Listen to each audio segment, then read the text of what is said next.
D-Mace, Vingan, and Donick, 1025 The Game. Willie Donick, Derek Mason, Adam Vingan, and David Janes here with you.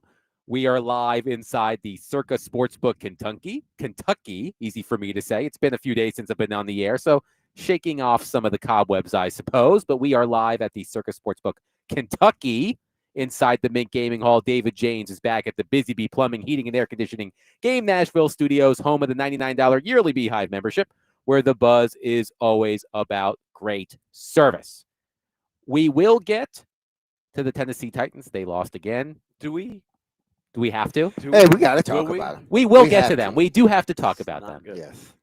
I know that you guys were holding out hope, but yesterday's loss to the Jaguars officially eliminated the Titans from postseason contention. Did it? Yes. Did we even need for that to be announced? I'm not sure why we even needed to know that, but now the math is the math.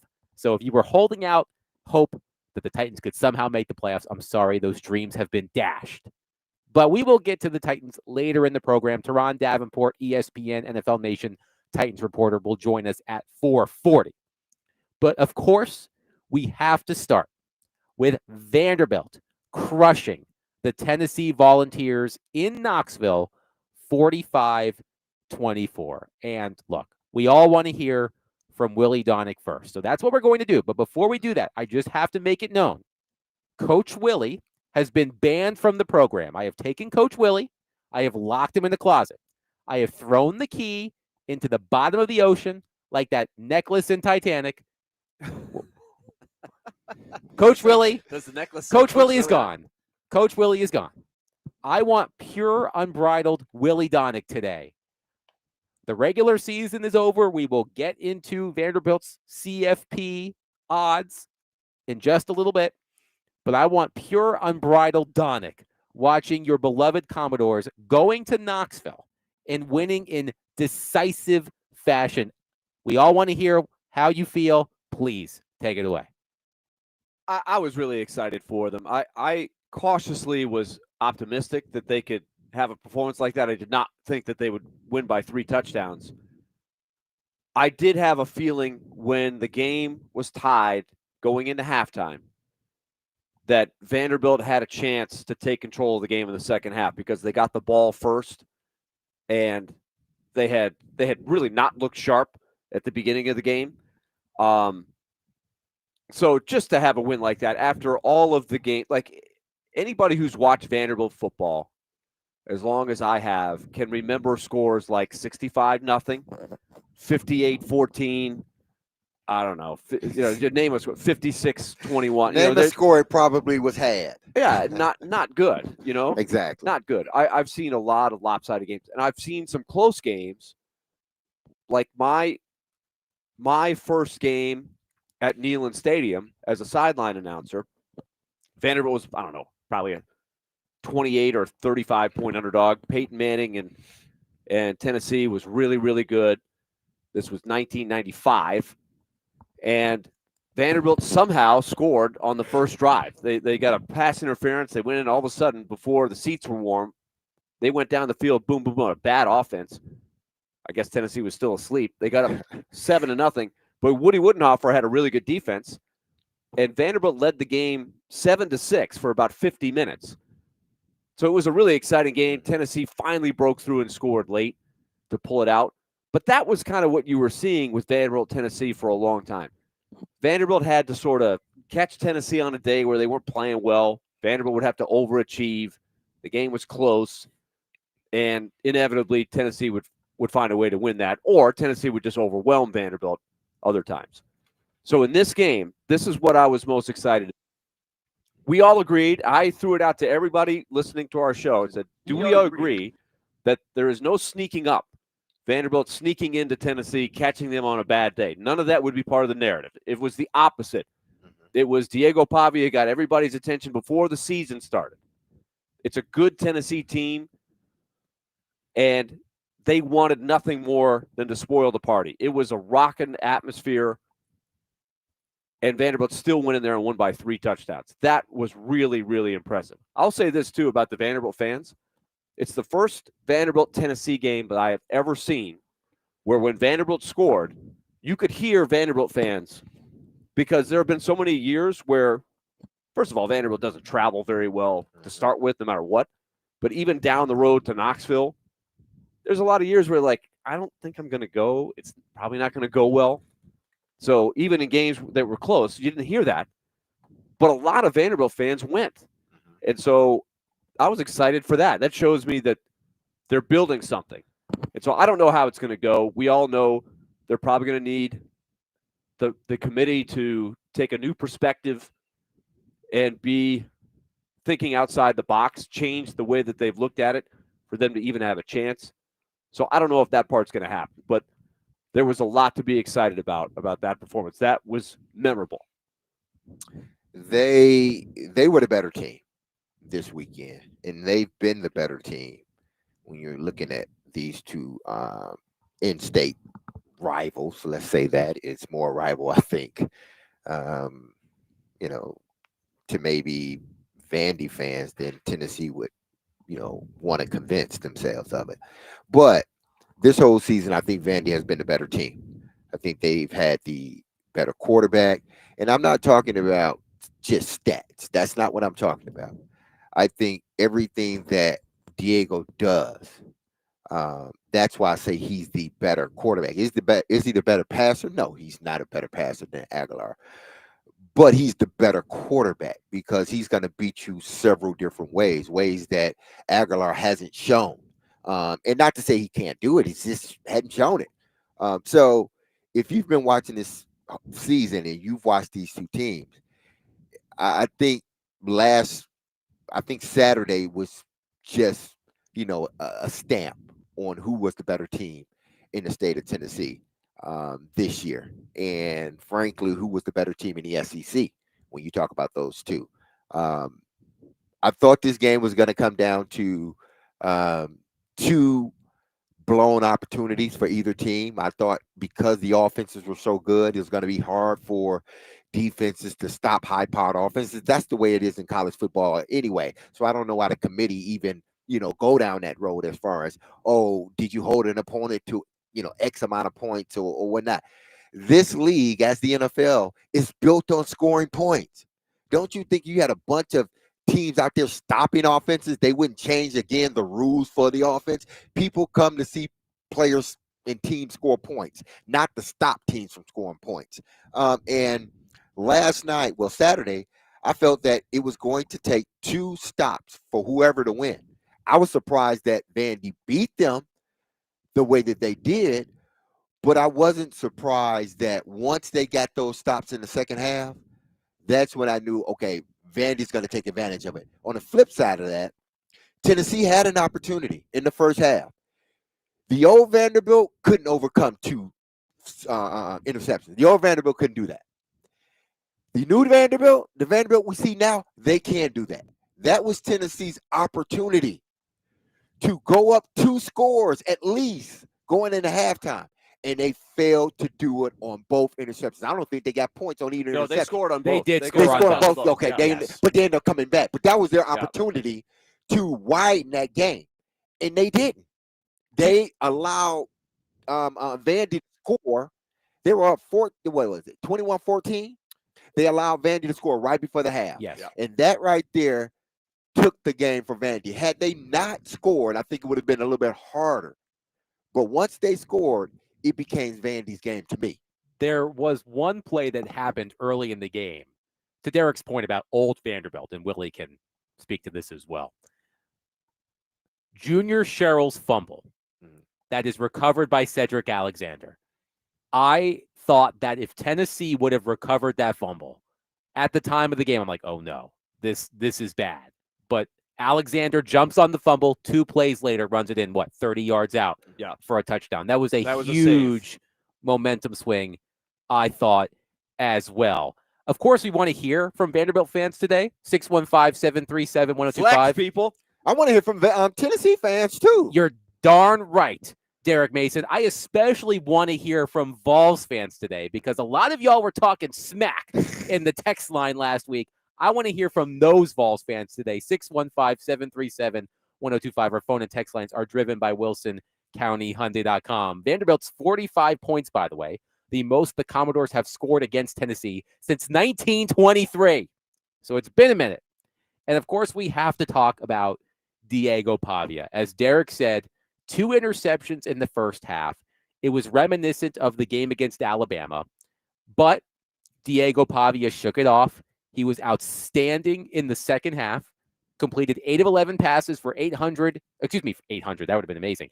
8 of 11 passes for 108 yards, 13 carries, 108 yards on the ground, and a touchdown. And look, at this point, it would be a crime against humanity if Diego Pavia wasn't a Heisman Trophy finalist. He's going to New York. Of course, he's going to New York. I don't think that's a question. I think now the question is, are voters going to understand that he should be the winner? He should win it. I believe if you look at everything he's done, he is the most important player to his team in the league. D-May said it. I want to say, I don't remember. We were here. It was weeks ago. It was weeks ago. I can't remember who they had beaten. It was one of their early conference wins. But you made that point, D-May. Maybe LSU. Maybe after the LSU game. I don't know. It might have been before that. But I think it was the South Carolina game. Maybe the South Carolina game. But I think if you look at what he does week in and week out and compared to the other people in the finals and who they play, it should be very apparent. Unless you've already made your mind up or you've listened to somebody else's narrative. But if you really do the research and look, Diego Pavia should be the Heisman Trophy winner. I don't know if that means he's going to win it. I have no idea what goes through the mind of the voters in Pennsylvania or New Mexico. I mean, it's spread out throughout the country. So New Mexico, now maybe he'll cover because he's from New Mexico. Exactly. But, absolutely. You see what I'm saying? You have to watch closely. But when you watch him week in and week out, everything goes through him. Mm-hmm. Everything. And I just don't think you can say that. Julian Sayin shouldn't even be going to New York, honestly. At the moment, on DraftKings Sportsbook, here are the odds for the Heisman Trophy. Fernando Mendoza is the favorite at plus 130, followed by Julian Sayin, Ohio State's quarterback, at plus 145. Then Pavia at plus 300.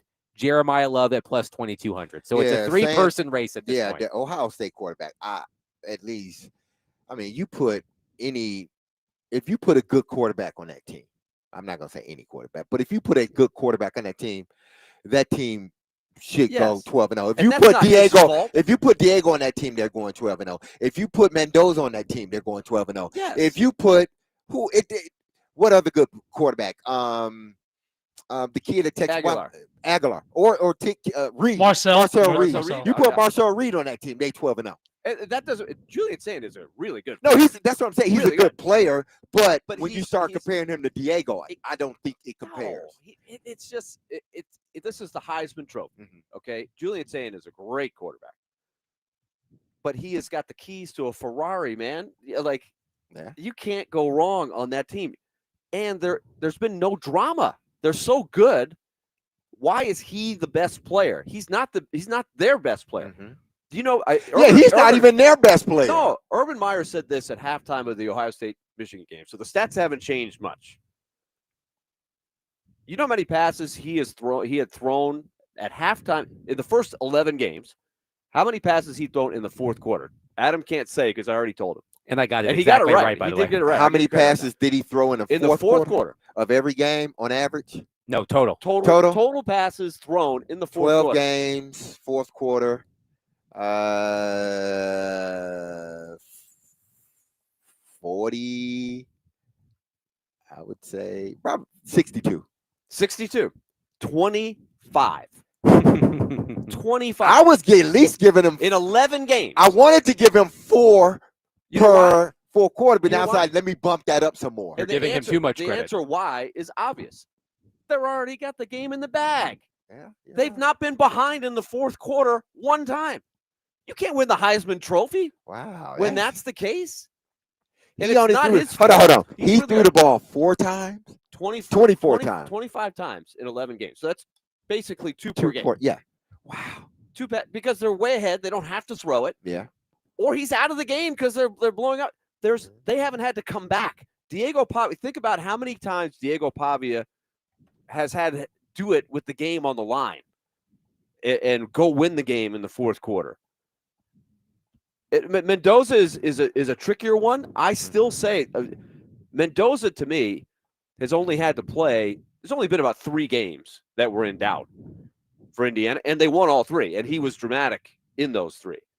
So I give him that. I think it should be Diego Pavia or Mendoza, and nobody else.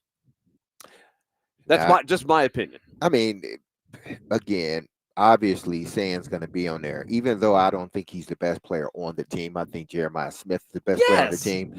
But because Jeremiah Smith didn't put up the numbers that people expected him to, and that doesn't mean that he's still not the best wide receiver in the country. I think he is. But I think that, Mendoza and not Sand are more deserving. Yeah, let's say Mendoza's that. worthy. Yes, and he's on it. But here, why is Vanderbilt good? Diego There's one. I mean, they're good for a lot of reasons. They're 10-2 because of one guy. He's the guy that drives everything, intangibly, tangibly. You've talked about this, D. Mace. How many personnel groupings they use? His masterful understanding of the offense, where everybody goes. It's not that and his stats don't take a back seat to any of those guys. And that's what I'm saying.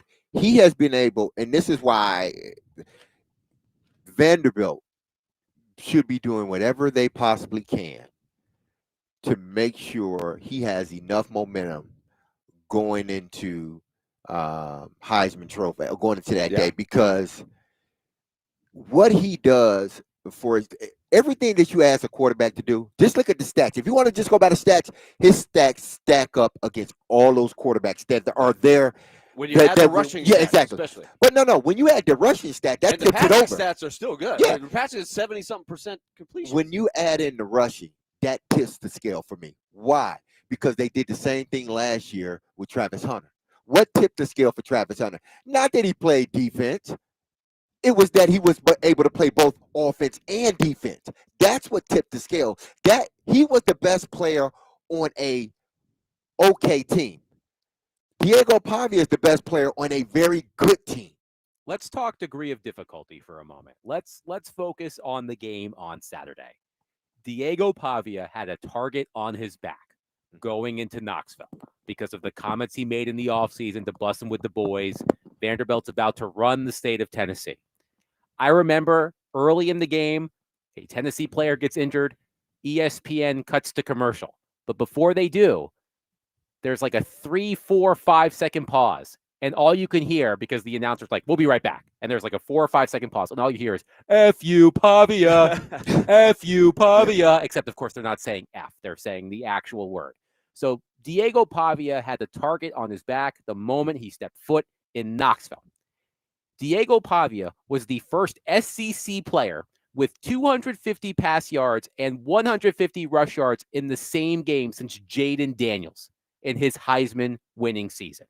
So when you consider how he rebounded in the second half, the pressure that was on him personally to back up what he said in the offseason, and the way he played.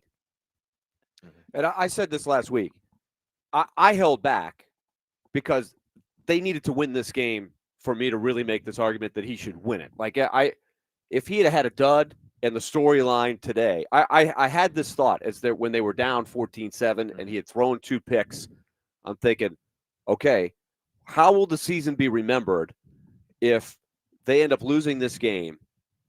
Diego doesn't play well. It will just be that bad last taste in your mouth after just an incredible run, a culture-changing 2-year run. And so I was so happy for him that he put the exclamation point down on a great season, because they can't control whether the committee puts them in or not. No. That's just a historic season for Vanderbilt, and he finished with a great performance. He took over the game in the second half. So to me, that now gives you the narrative and the argument to vote him number 1, not just a finalist, but a number 1. Had they lost and he played a bad game, I would not be saying this right now. 615-737-1025. Our phone and text lines are driven by WilsonCountyHyundai.com. Your thoughts on Vanderbilt's decisive win in Knoxville on Saturday, 45-24. We'll take your thoughts on Diego Pavia's Heisman candidacy. But of course, coming up next, Vanderbilt's fate is in the hands of the College Football Playoff Committee. Willie Donick is going to defend Vanderbilt in our fictional court of CFP law. I will attempt to poke holes in his logic as the prosecutor. Does Vanderbilt have a legitimate case for inclusion in the college football playoff? We will discuss that next. 615-737-1025. Mondays were made for Macero, big screens, bold flavors, and all the football action. From queso to kickoffs, this is how Macero does game night. Macero Football Mondays in 12 South. Don't miss a snap.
well, a lot of people thought I was a fool, and just speaking about whatever. But all it takes is faith, and our faith is with God. And I feel like He gave me a vision. He gave me this platform, and it's obviously not all of us are perfect, but yeah, I just spoke my mind that day, and I think a lot of people's feelings were hurt.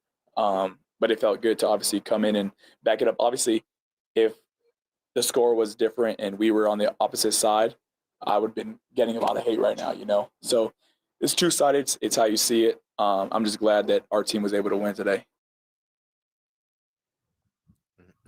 That was Diego Pavia after Vanderbilt rolls Tennessee 45-24 in Knoxville. Willie Donick, Derek Mason, Adam Vingan here with you. We are presented by Bax Homeworks, which transforms kitchens, bathrooms, and living spaces into places you can't wait to come home to. Get a free estimate at baxhomeworks.com. An excellent choice of music by David James, because Vanderbilt's regular season is over. The next time the Commodores play will be in a bowl game. But what kind of bowl game? Will it be a CFP bowl game? That's the question we all want answered. So, like I said at the top of the show, Coach Willie has been locked away, never to be found again. So, Willie, of course, being a proud alum of Vanderbilt University, will be defending the Commodores in CFP court. He will be making the case for the Commodores to qualify for the college football playoff when the bracket is revealed next week. I will attempt to poke holes in Willie Donick's logic, and Derek Mason will find something to do. We'll find you a job. You can be the bailiff. The judge. You can be the judge. I'm not being no damn bailiff. What's wrong with being a bailiff? I don't get paid enough money. I want to be in control of the courtroom. The bailiffs get a lot of screen time. I don't care about screen time. I care about being a judge. Exactly. I want to render the decision. So let's just set the stage here for the Commodores. I love bailiffs out there, by the way. Shout out to bailiffs. Yeah. Y'all people too, so I love y'all too. That is, I think, a radio first. A shout out to bailiffs. Yes, because I don't want them to think that bailiffs don't mean anything, because the way I said it. Yeah, they are important. Everybody's got an important role. Absolutely. Including the bailiffs. It's a long time coming. Shout out to bailiffs. So let's talk Commodores. Vanderbilt ends the season at 10-2. On ESPN, they rank 11th in strength of record and 22nd in strength of schedule. Against ranked opponents at the time of the matchup, the Commodores are 4-2 this season. They, of course, beat Tennessee. They also beat South Carolina, LSU, Missouri, and lost to Alabama and Texas. Against current CFP top 25 teams, Vanderbilt is 1-2, beating Tennessee, losing to Alabama and Texas. South Carolina, LSU, and Missouri have fallen out of the CFP top 25. So that's where we are with the Commodores. Willie, let's start with your opening statement on why the Commodores deserve to be in the college football playoff. Well, Your Honor. Yes. Judge Mason. Since you will be representing the committee, I will talk to you as if you are the committee. Since you are the judge that would be rendering a decision on my argument. I would ask, first and foremost, that you have an open mind, that you reset your thinking to the Vanderbilt Commodores now that everybody's played their 12 regular season games. I would ask that any opinion you had of Vanderbilt 2 weeks ago, 3 weeks ago, the ebb and flow of the week to week for TV purposes only, the rankings that you put out there, I would ask that be thrown out of the records. And I would ask that you take all of the teams in consideration, put them in a line with no preconceived notions, and then hear our argument for why Vanderbilt should be a playoff team. So did both of you discuss throwing out evidence? Because those first, 6 or 7 games, that's evidence, right? And we haven't discussed throwing out evidence for the committee to open their mind. Okay. I'll allow it. Okay. I'll allow it. Okay, he's allowed. Okay. Don't worry about I will allow it. Where were they last week? Where were they 2 weeks ago? I would argue that is irrelevant at this point. I will not be shouting objection. Okay. No, Okay. no. Here's the thing. Here's the thing. As the judge, Yes. I got to be fair. I Mhm. got to allow it. But that's not going to, I'm not saying it's going to be half of why I decide what I decide. Okay. It's a part of Okay. my decision. I'm But just I making an gotta, argument. it has to be called in as evidence. It has Okay. to be. Okay. Now, my first point is very simple. They've lost 2 games, and they've both been on the road against playoff caliber teams, hostile environments. Had they lost at home to either of the two, I think Vanderbilt's case is weakened. But they have only lost on the road in 2 of the historically toughest places to play, or 2 grade A environments in college football. Tough places to win. Those are the only games they've lost. B, this is my key part of the argument. The schedule of when you play a team should be considered. If you just look at Vanderbilt's win over Virginia Tech, Vanderbilt's win against South Carolina, on the surface, they look like very ordinary wins because both of those teams had the wheels fall off of their schedule and they both have losing records. I would argue that there is a relevance of beating Virginia Tech early in the season as an underdog in their home opener, packed house, great atmosphere, when they had everything to play for. There's a difference in beating Virginia Tech that game as opposed to 2 or 3 weeks ago when they had fired their coach and James Franklin was in the stands looking at who am I going to keep, who am I going to leave. Their season was over. So that was a relevant win, even though it's not against a, quote, ranked team. South Carolina, very similar. Vanderbilt is an underdog. They go to South Carolina. It's early in the year. South Carolina at the time was ranked 11th with a Heisman Trophy candidate quarterback. They had the swagger of a team that was nearly a playoff team last year. There's a difference in beating them that night. And by the way, they blew out both of those teams, Virginia Tech and South Carolina. There's a difference in playing them then as opposed to this past month when their season was over and done with and they had lost the swagger, the confidence. To me, that's the theme of Vanderbilt's schedule. I could make the same case about LSU, who at the time was ranked 10th, still had everything to play for. They were in the playoff race. That was a do-or-die game for both teams. That's different than beating LSU last week. I as a judge, I would make note with the court or the jury that South Carolina lost their quarterback. I got to make note of that. Right at the end of the first half. Yeah, I got to make note of that. That's a note that because we just can't say I wasn't going to bring South it up. Carolina. I wasn't going to bring that up, but it did happen. But it happened. I got to put that as a footnote. And I would say Missouri, the same thing happened. Yes. They lost their quarterback, but that was again. You say, well, Vanderbilt beat Missouri. Missouri is not ranked. So on paper, when Adam reads off the stats, that's not a win against a ranked team. At the time, ESPN game day, 2 teams that knew they had to win that game to stay in the playoff race. Toe-to-toe. Intense game. All the spotlight on them. That's different than playing Missouri last week or 2 weeks ago when they're out of the mix. So it's not.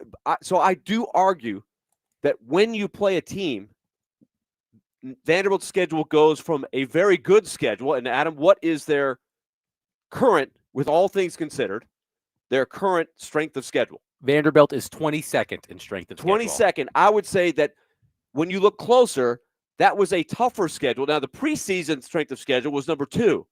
I'm not saying it's the second toughest in the country, but I'm saying it's 22nd is accurate, but I think it's even tougher when you look week to week. I would even say that they played Kentucky when Kentucky was playing their best football of the season, and they trounced Kentucky. So that is the gist of my argument. A, take away because until they won at Tennessee, they were really not a contender.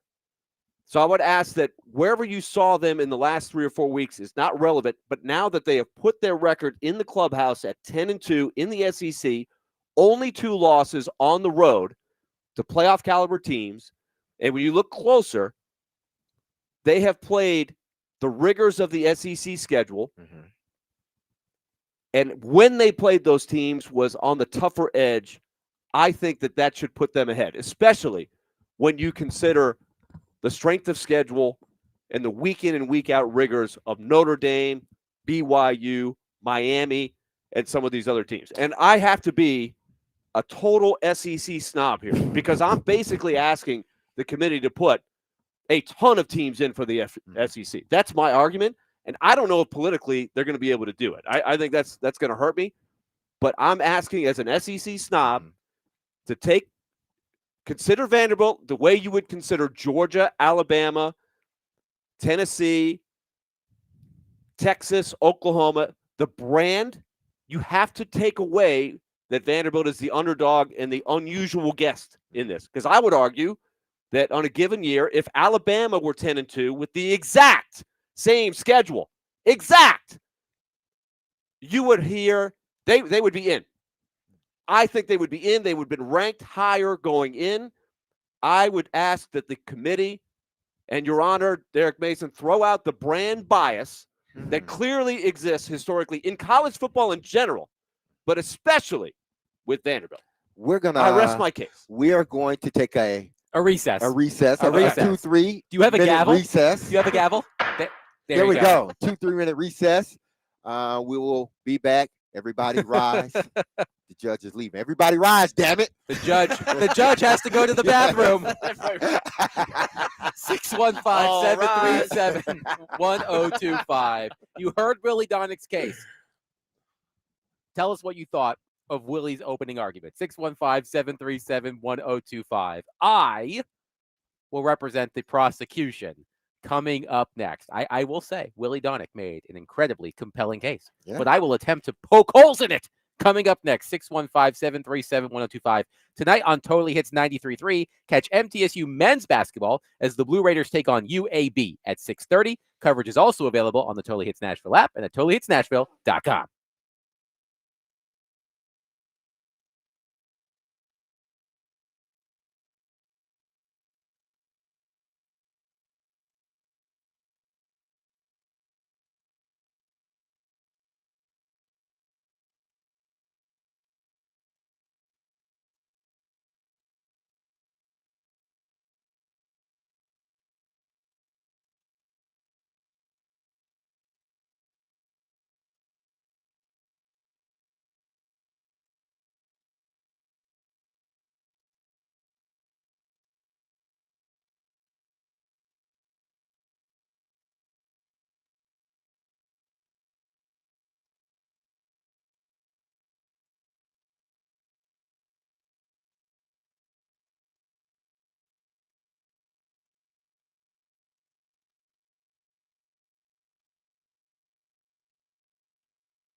We're the first team since the 2019 national champion LSU team to beat 3 top 10 ranked teams in the same season during the regular season.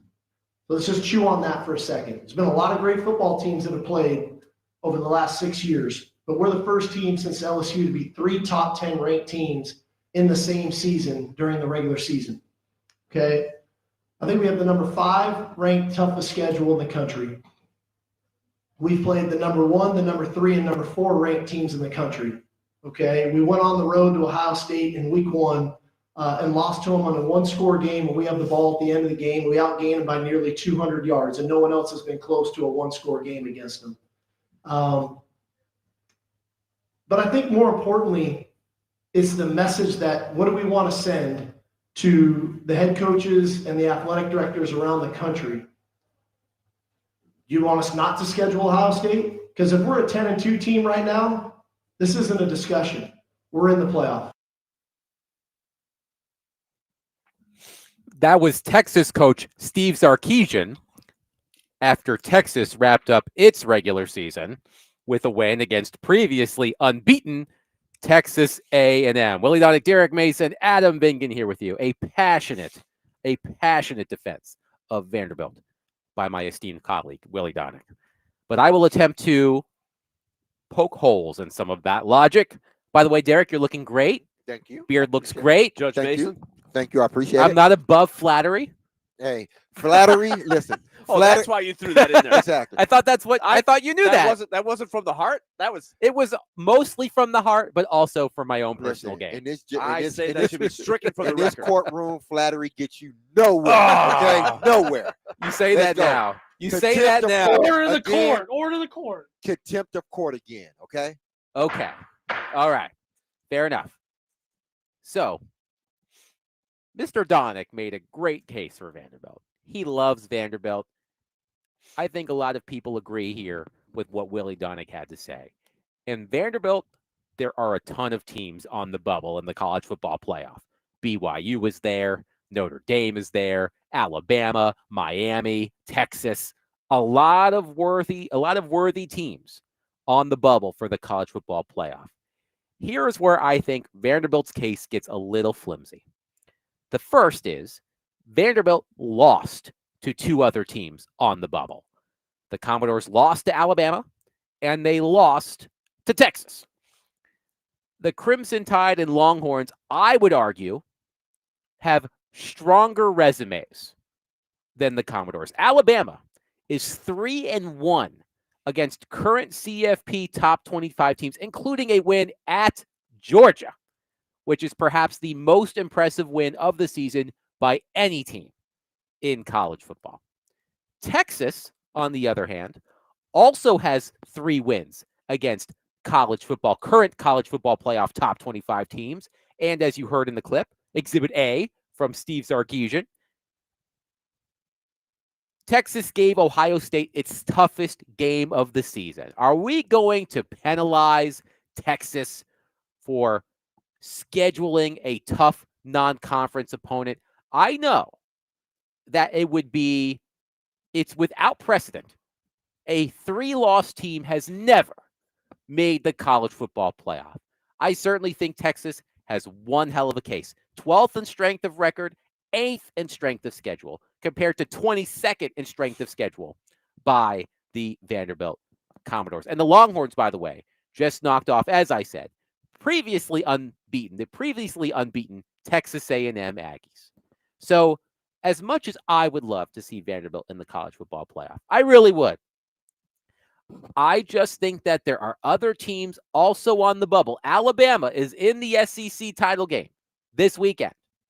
I just think that there are a couple of other teams on the bubble who have slightly more impressive resumes than the Vanderbilt Commodores. I cede the floor. Okay. Is my microphone on? It is. Yes, it is on. Okay, you made some compelling arguments there, Adam.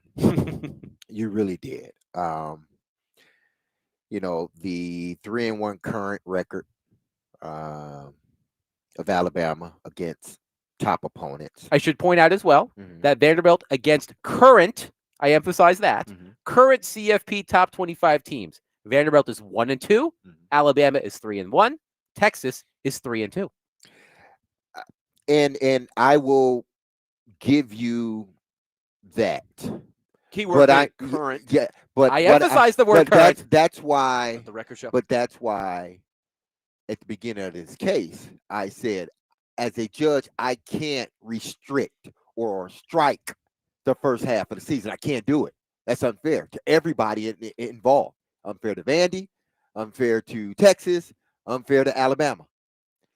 So I'm looking at both of the records, and this is a tough one. I think currently Texas is out. I think what you said, the precedent of a 3-loss team, I think you will be opening Pandora's box if you allow Texas to get in with 3 losses. And what I mean by Pandora's box, next year or the year after that.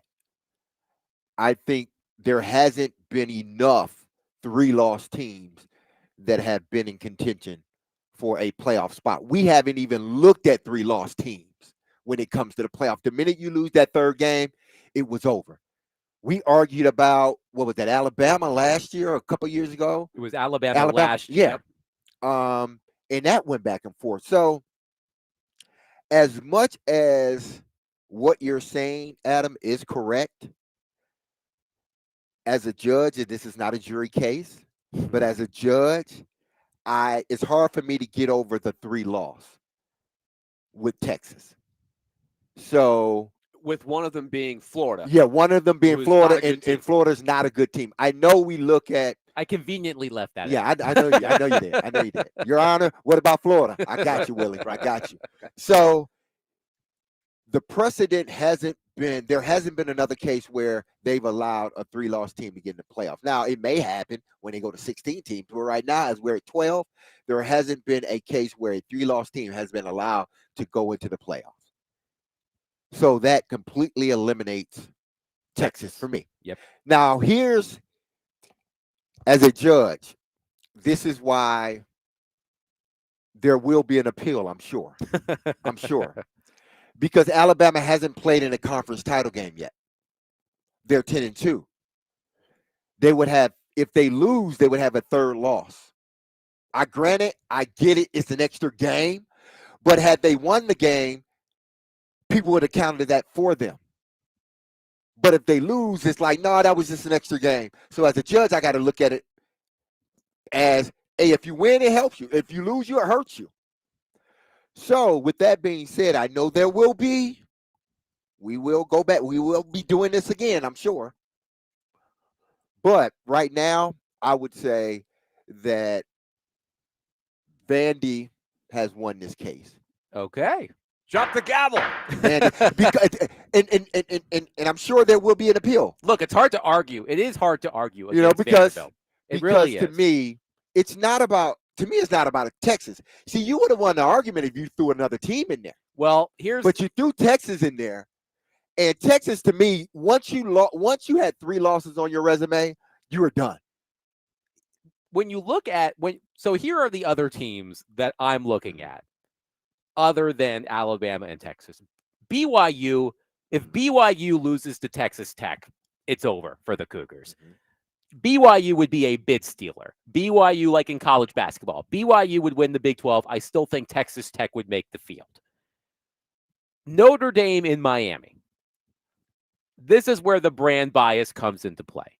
Notre Dame's strength of record, 13th. Miami's 14th. Vanderbilt, 11th. So Vanderbilt has the better strength of record than Miami and Notre Dame. Strength of schedule, Vanderbilt 22nd, Notre Dame 42nd, Miami 44th. Okay? Miami is 2-1 against current CFP top 25 teams, 4-0 against ranked opponents at the time. Notre Dame 2-2 against ranked opponents at the time and current CFP top 25 teams. Notre Dame beat USC and Pitt, lost to Miami and Texas A&M. By the way, Miami beat South Florida and Florida State when they were ranked, hence why they're 4-0 against ranked opponents at the time and 2-1 against current CFP top 25 teams. Vanderbilt 4-2 against ranked opponents at the time, 1-2 against current CFP top 25 teams. To me, Notre Dame and Miami are only ahead of Vanderbilt because they are Notre Dame and Miami. I agree. And I think that is a key to my argument that the committee has to reset unbiasedly and put everybody in the same row, not go off of the rankings the last couple of weeks, and really ask about Vanderbilt versus BYU, Notre Dame, and Miami. To me, that's the key, is that Vanderbilt needs to be considered differently, especially now that their last game was a very significant win at Tennessee. To me, they should jump BYU, Miami, and Notre Dame. That's critical if they're going to have really any shot. This is the case is over now. Now we're just discussing. Yeah. If they don't make a jump in this one, it's hard for me to believe that they'll make a jump next week. But I think that's the key, is because it gets very messy. The Texas argument is a good argument, even though I appreciate Justice Mason falling on my side, and then the whole Alabama thing. The SEC is the strongest league. I'm above all else a huge SEC snob, but I believe that the league's strength is huge, and it's not Notre Dame's fault. But Notre Dame has a weak schedule. What's their best win? Their best win is beating USC. I would say that was SC best win. It was USC. And what have they really done? And Miami beat Notre Dame early in the season. And that's a good win, but it was at Miami. Correct. If Texas had won at Vanderbilt, Alabama at Vanderbilt, then to me, especially with Texas, but maybe if Alabama loses and they're sitting there going, you guys still got to let us in with 3 losses because we made it to the championship game, you can't penalize us. To me, that would be an easy one. But yeah, they beat Vanderbilt, but if those games were at Vanderbilt, it might have been a different story there. Those are great. It's no matter what we do, two or three teams are going to feel left out that should be Notre Dame's best wins this season were against USC and Pitt. Yeah, that's it. Notre Dame lost to Miami and Texas A&M. Miami beat Notre Dame and Pitt and lost to SMU. But Pitt would have fallen out of the top 25 after last night, after Saturday. Well, at the moment, they're still in it because we don't have the new rankings. But I see what your point. Should Pittsburgh be a top 25 team? Probably not. Who have they beat? They beat Georgia Tech. They beat Georgia Tech. That's a good win. But we discussed this when the first college football rankings came out, and everybody looked at it as and I said if Vandy falls below this line, it's going to be very hard. They got to run the tables, and even with running the tables, it may still leave them out of the playoff spot. And it has reigned true. Had they been above that line, I think they would have had more of a shot or justification of making the college football playoffs. But because they were below that line, there were weeks that other teams played or didn't play and end up moving up. That's why I think it's like there's only one reason they do it to start with, for TV. There's no relevance to where you were ranked 3 weeks ago or 2 weeks That's ago. what I said. They should do it. Where are you right now? Now everybody's played the 12 games. I don't think the pure ranking shouldn't come out, period, until at least 8 games in. Then that's when the ranking should come out, not before the season. 615-737-1025. We have a lot of reaction. We will get to it next. 615-737-1025. This holiday season, 1025 The Game is looking out for the kiddos. We want to donate a bunch of stuffed toys to the Nashville Children's Alliance to be given to kids this holiday, but we can't do it without you. Yes, you. Join us at a Dunkin' location near your neighborhood the week of December 8th through the 12th to drop off a stuffed toy that a child will love. Find the locations now at thegamenashville.com/toy. Also, we would like to thank the Metro Nashville Police Department for all of their help with this promotion as well.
D. Mace, Vingan, and Donick, 102.5 The Game. Willie Donick, Derek Mason, Adam Vingan here with you. We are live at the Circa Sportsbook in Kentucky. David Janes is back at the Busy Bee Plumbing, Heating, and Air Conditioning Game Nashville Studios, home of the $99 yearly Beehive membership, where the buzz is always about great service. Let's get to your reaction on Vanderbilt's win against Tennessee, but also Vanderbilt's case to be included in the college football playoff.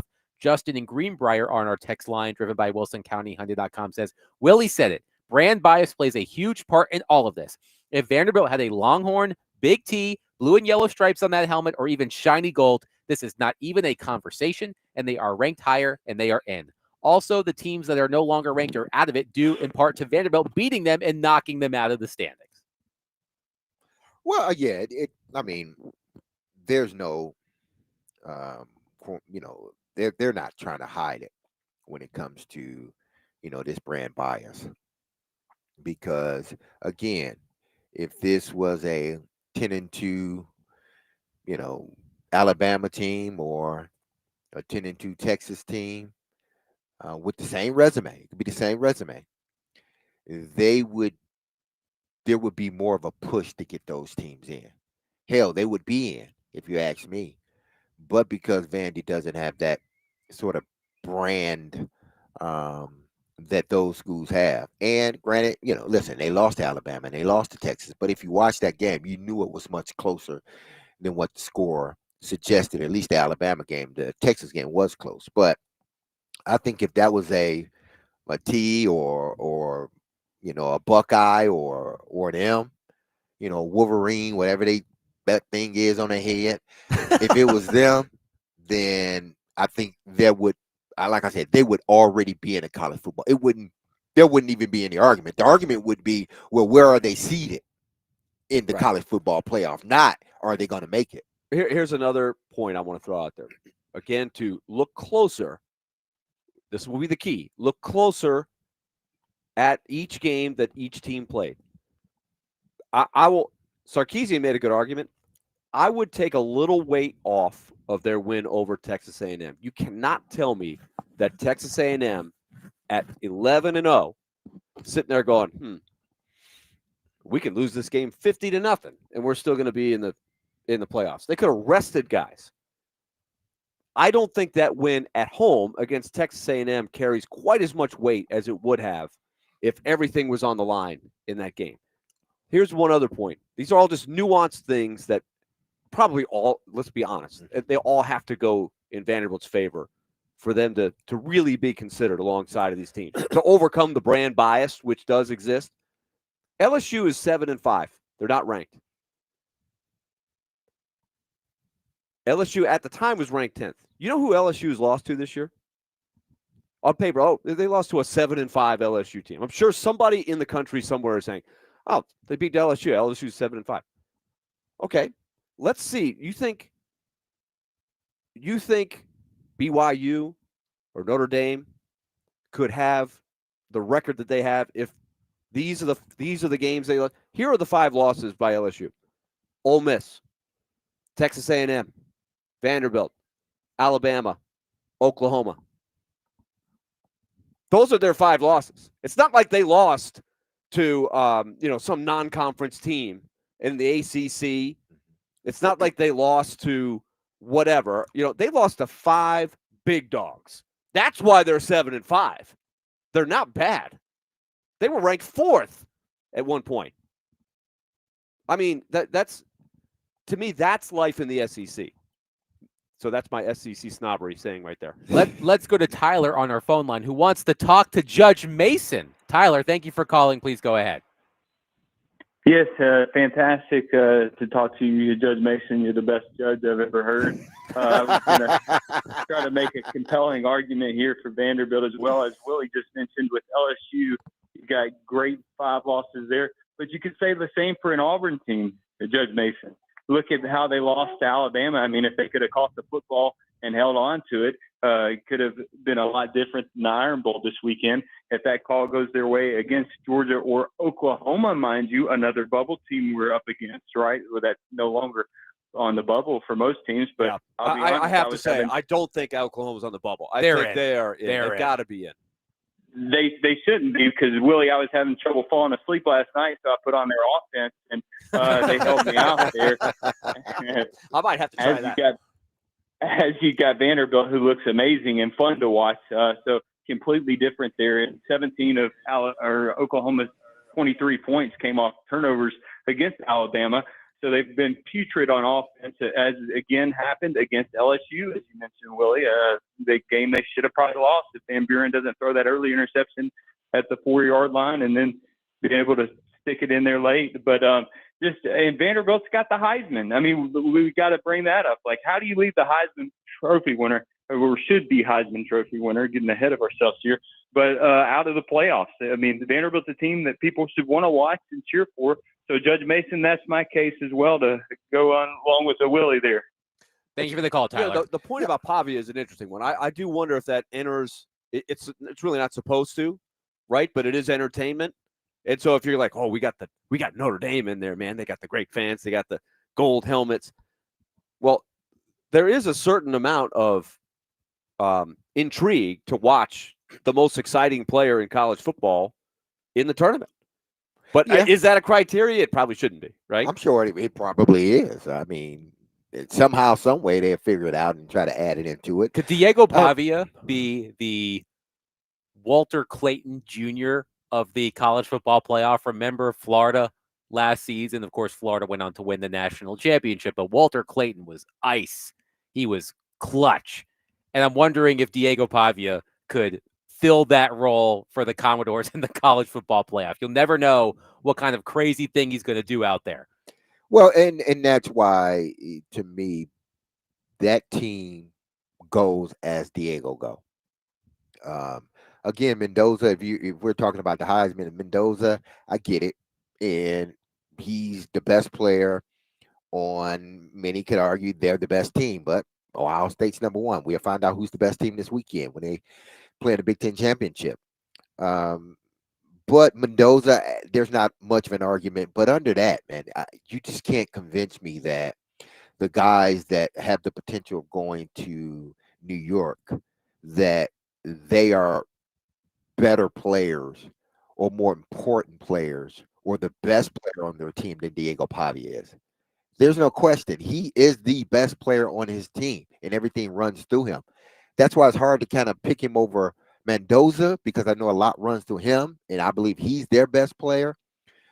But I love the Vandy story. I love what they had to fight through, since Clark has got here, and what they have become in the last 2 seasons. And a lot of it has to do with Diego Pavia. And it's not just his play; it's just the energy that he brings to that campus, not just the team, but to the campus. So if you're talking about the Heisman, I think he should be right up there with Mendoza. But if you look, the caller made an interesting case, because why is it that with certain teams we count their losses for them, but others they become big red flags? Like, why isn't these close wins against or close wins against a team like Auburn or LSU or something like that, that's being counted for them, not against them? But you have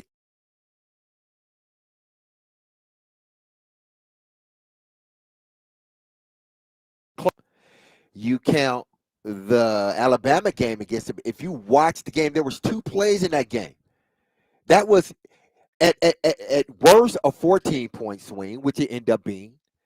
At best, a what?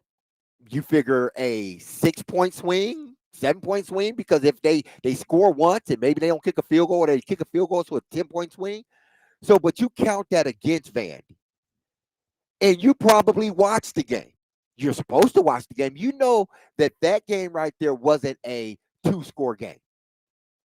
Keegan on our text line says, I haven't been in the Pavia for Heisman basket. Instead, I've been on the Pavia is good enough to get them ranked, but that's about it basket. After Saturday and watching how Pavia responded to the chance of FU Pavia by doubling up UT on its home turf, I now believe that he deserves to not only be in the Heisman race, but the winner, along with Vandy in the college football playoff. Took 12 games, but now I'm a believer. Ben in Cumberland City says, does Pavia's age and extra time in college versus his competition hurt his chances? Most would say he should be out of school by now. Well, I think that argument probably went out the window a couple of years ago. Like, it's just common now, and there's actually been some dispute, not dispute. I mean, he's as old as he is, but it's misinformation. He was listed at 24 years of age, which I said on the air a couple times. He's actually 23. He actually I think he posted his birth certificate out there to prove that he's 23. Hey, listen, man. So he's not. It'd be one thing if he was 25 or something like that, but he's not. He has been in college forever, and he won the lawsuit and everything like that. But he is only 23. So he's. But you not should. that much older. I don't think that should be counted against him. Hell, was it Gino Toretta? Not Gino Chris Toretta. Wenke. Chris Wenke. Chris Wenke. He was 105. He's 28. I played minor league baseball with Chris Wenke before he went back to college. Exactly. I was like, wait, I know that guy. Like, was man, 28. oh man. He won the Like Heisman. that. So y'all want to count his age against him? Now I get it. Him being a little bit older than some of the individuals, but I'm not going to count that against him. How old is Mendoza? I guess he's not that old. Oh, Matt from Camden says Jason White was 45. when he won the Heisman Exactly. Trophy. Is that true? I don't even. Was he older? I don't It remember. might that. be a slight exaggeration. But Well, they were talking that, about- but yeah, but I did don't you- remember if he was older. I'll look But it you up. hear that what they were, they went down the whole list of Aguilar, what he Yeah. had been through. Yeah, he'd been You there know, forever. he had been there, COVID, where he didn't and play, then he didn't play for a year. He was Yeah. doing this. He came back. So I mean, had UT, I believe, came into this game with one loss, I think Aguilar would have still been in the hunt to win the Heisman. I think he would have, Yeah. but because that's not Like the if case. they make the field goal against Exactly. Georgia, it could have been Absolutely. a different thing. But Absolutely. I'm looking to see how old Jason White was when he won the Heisman Trophy. well, we know Chris Wenke He was was 105. 28 Yeah. because he played several years of minor league baseball right out of high school. Chris Wenke was 28. Yes. when he Yeah. won Joe the Burrow Heisman was Trophy. 23 when he won. Jason White was also 23 when he Okay, won. so Pavia 23. I mean, Yeah. it happens I don't every think once that'll in be a while. One texter says Tennessee fans didn't care that Hendon Hooker was 26. Exactly. They ain't care. I don't think he was 26. But Also, I think he was Mendoza is 24. 23 right now as well. Yeah, Mendoza's 23 too. Yeah. Okay. So there's no difference.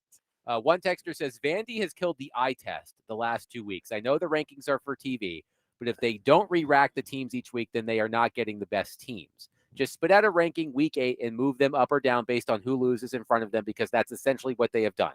Vandy is playing as good as anyone in the country right now. The committee is just a bunch of old men looking at box scores. I think that is the intangible here. That's why I say it's key that the committee open their mind and don't just fall back and say, well, last week we went on TV and we said, here's the rankings, and we would look bad if we just change.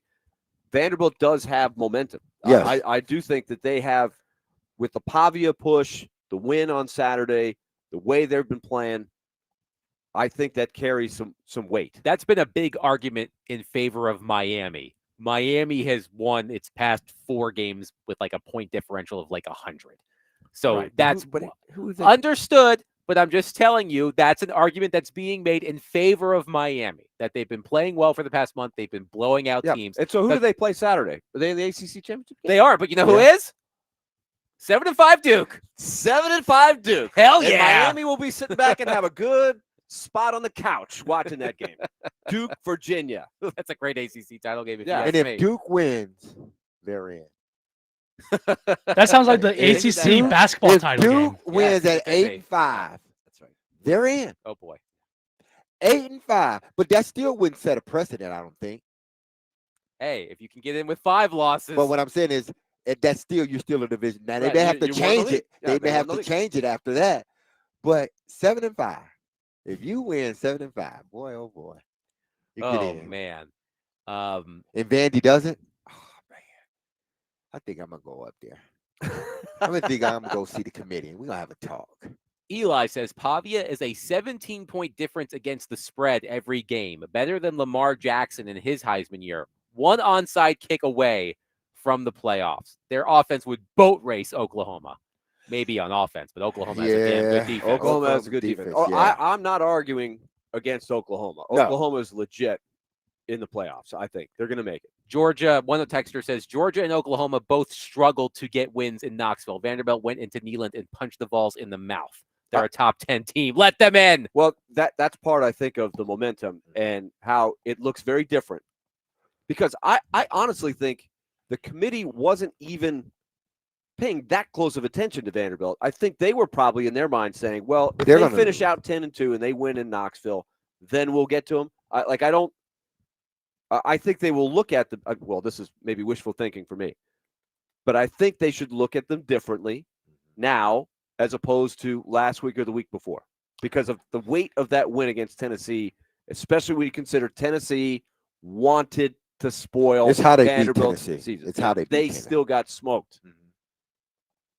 615-737-1025. We will continue to take your reaction to Vanderbilt's win against Tennessee and the CFP case for the Commodores. The latest rankings will be unveiled tomorrow, I believe, and the actual bracket comes out next week. 615-737-1025. But coming up next, one person in particular hijacked the college football headline, news cycle, whatever, over the weekend. And I know that the two men to my left have some strong feelings on Lane Kiffin. And we will get to that coming up next, 615. You said it as if he's the villain. Yes. He is the villain. Lane Kiffin. 615-737-1025.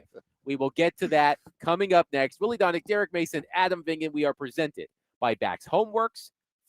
Financing options are available to make your remodel easier than you think with Bax Homeworks. Get a free estimate at baxhomeworks.com.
some people will look at this and say, okay, it is the best season in the history of the school, the best era in the history of the program, a playoff team with an opportunity to win a national championship. So what does LSU offer in your mind that Ole Miss doesn't? I don't know all that. It just was something that I prayed on and made a family decision. And maybe it's right, maybe it's wrong. But I think a lot of times, you just go prove things right. And that's what we're going to do when we get there. That was Lane Kiffin with Marty Smith on ESPN after Lane Kiffin announced that he was leaving Ole Miss and going to LSU. Willie Donick, Derek Mason, Adam Vingan here with you at the Circus Sportsbook in Kentucky. Before we get to Lane Kiffin, Tyler on our phone line, driven by WilsonCountyHunter.com, has a Vanderbilt comment. Tyler, thank you for calling. Go ahead. Yes, I just wanted to say I look at Vanderbilt as a team that should be in when I compare who they lost to, right? They both lost to Texas, but Vanderbilt was a onside kick away from making that game really interesting while playing on a neutral field. Oklahoma lost to Texas by 23. So I think that should be an argument used in Vanderbilt's favor, is just the way the game was actually played. Thank you for the call, Tyler. It's all worth discussing. I am fascinated. Open your minds. Open your minds, committee. You gotta open your minds. Open your minds. You're gonna have to. They're gonna have to. Yeah. Was it In Vogue who said "free your mind"? Yeah. And the rest will follow. That's right. Will follow. That's right. Be colorblind. Don't be so shallow. That's right. Didn't think the I would. Funky Divas. Exactly. Oh man, if you I ain't bet have a, none if of you ain't- thought I would pull an En Vogue reference out of Yes. my butt today, but Hey, that's okay. just that's ain't nothing just wrong with it. No, absolutely not. Absolutely not. Actually, before we get to Lane Kiffin, our friend Adam in Portland, who actually wants to talk about Lane Kiffin. Adam, thank you for calling. Go ahead. Adam, can you give me my flowers on this, please? Like, I've been saying, Lane loves Lane. Lane don't love anybody else. He doesn't love any other schools. Like, he just loves Lane, man. So, no, hey, I was born in Mississippi. I got a lot of family down there. And I can tell you, man, they're all sad today. But there's a reason that I live in Tennessee and not Mississippi. It sucks living there. So he's like, it was an opportunity. There's nothing there. It's just brown roads and heat and mosquitoes. And, like, I understand the swamp has something else, but at least you have good food. Like, Mississippi sucks, man. And it's from a Mississippian. So I say I understand why Lane left. And that's what his decoder, a fan decoder from Mississippi, will tell you, that him saying, I don't know, we'll figure it out when we get there, means I don't want to live in Mississippi anymore. That's what that means. That was the code. Thank you for the Code, call, Adam. I don't want to live in Mississippi no more. Here's my favorite part of the statement that Lane Kiffin posted on social media making the announcement.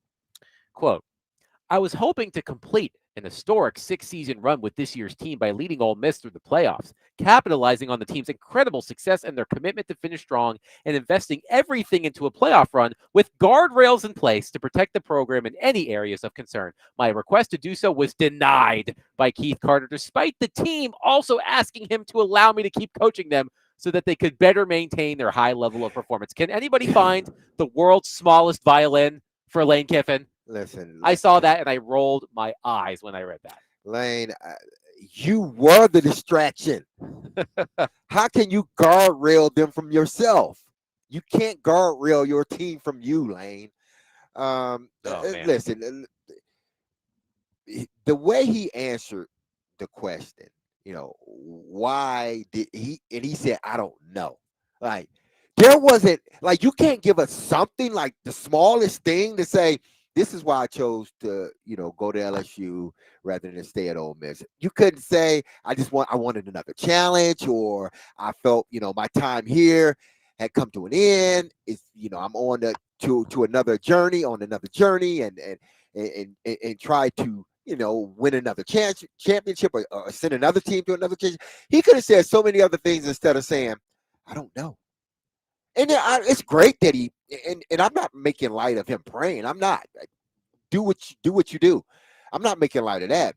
But if this is a big decision, and when you tend to make, like, people ask me, well, why did you choose to go from Baltimore to instead of New England? I had an answer for him.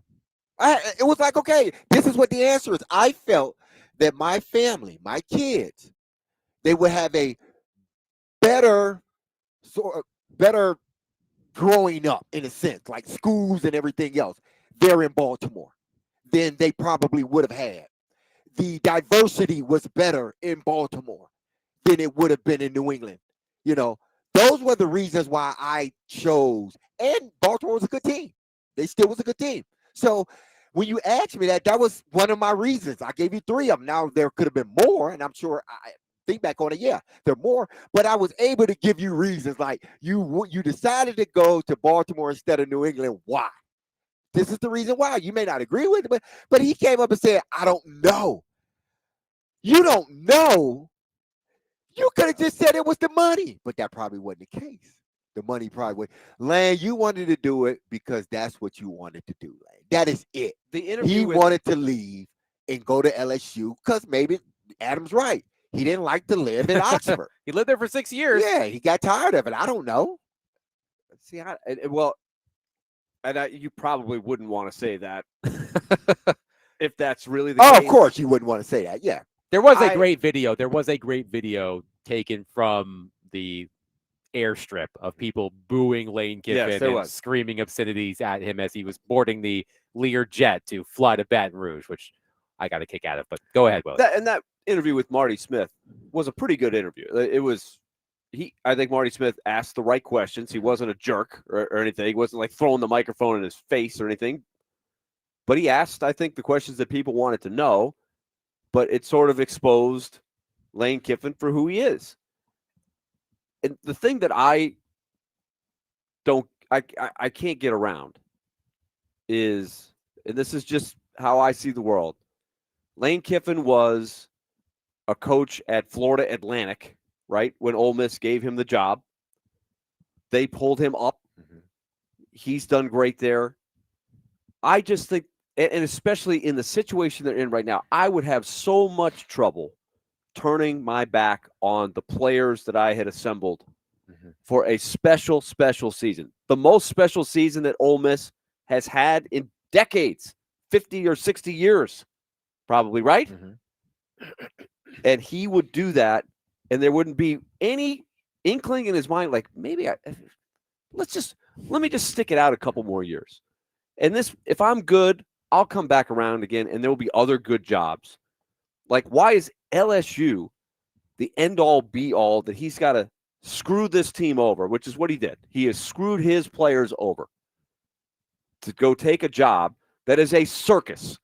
LSU is a total circus. The governor's involved. The AD is fired. They're paying $54 million to their coach. You want to be a part of the That's circus. where Lane Kiffin is quick to want to go. If he fails, you don't have to fail. If you just don't do well down there, they'll run him out of town there too, and he'll be going somewhere else. And LSU fans, it can and probably will happen to you because Lane Kiffin is that partner who constantly cheats on his partner, and you know about it. You know when you're getting in a relationship with Lane Kiffin, he's got wandering eyes, and you think, it'll be different this time. It won't happen to me. He's gotten it out of his system. He's a changed man. It'll happen to you, LSU fans. So enjoy it now.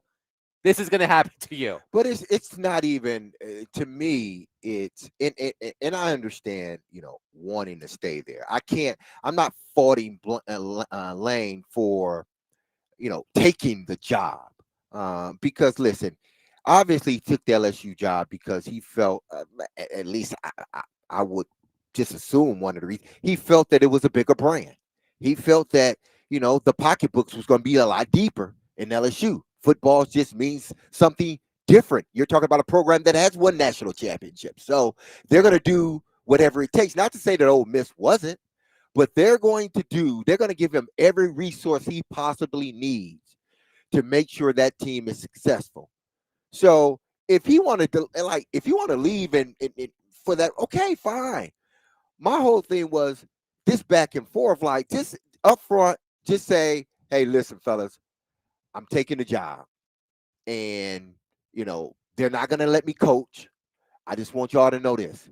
I am going to take the job, get it over with early, and even before the Egg Bowl, get it over with early, and then let somebody else coach the Egg Bowl. Let somebody else, because what happens now is The committee looks at that and said, man, I would have loved to see them play a game without Lane Kiffin. And now I won't see them play a game without Lane Kiffin. So that may affect them in the rankings. They're still going to make the college football playoffs, but I wonder if their exactly seed would be affected. absolutely, That's a good I would have loved to see that too. That's why one of the reasons I think Florida State didn't make it because they saw the Florida quarterback was State hurt. Yeah. exactly. They saw Florida State after the quarterback was hurt, and they didn't look good. So that's why I fought Lane. He's talking about it affects the kids.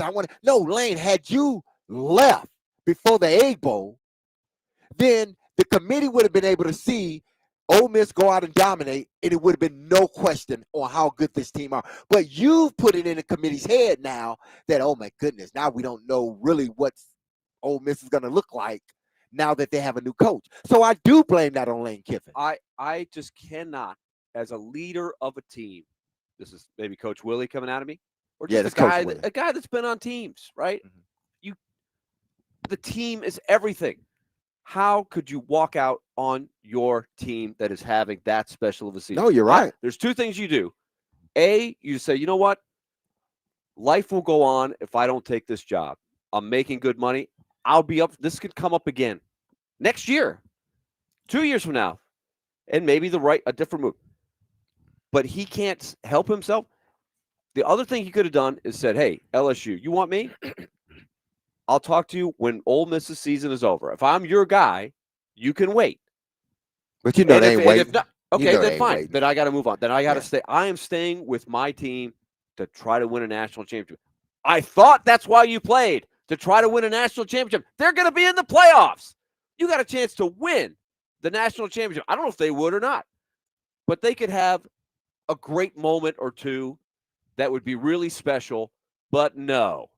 He's got to go take the LSU job. Man, is he ever going to be a villain? Lane, as one texter says, yes. As one texter says, how much nicer is Baton Rouge than Oxford? Marginal. 615-737-1025. I've actually never been to either place, so I've been to both. Comment. I've been to both. And your thoughts quickly? I kind of agree with that. 615-737-1025. We will switch gears. We will get to grudgingly. We will get to the Tennessee Titans, who lost 25-3 to the Jaguars yesterday. Teron Davenport will join us coming up next to break down yet another Titans loss. 615-737-1025. Willie Donick, Derek Mason, Adam Vingan, 1025 The Game.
D-Mace, Vingan, and Donick, 1025 The Game. Willie Donick, Derek Mason, Adam Vingan here with you. Pleased to be joined on our phone line, driven by Wilson County, Hyundai.com, by ESPN, NFL Nation, Titans reporter, Teron Davenport, who is presented by Bart Durham Injury Law and fueled by Parman Energy. Hi, TD. How are you?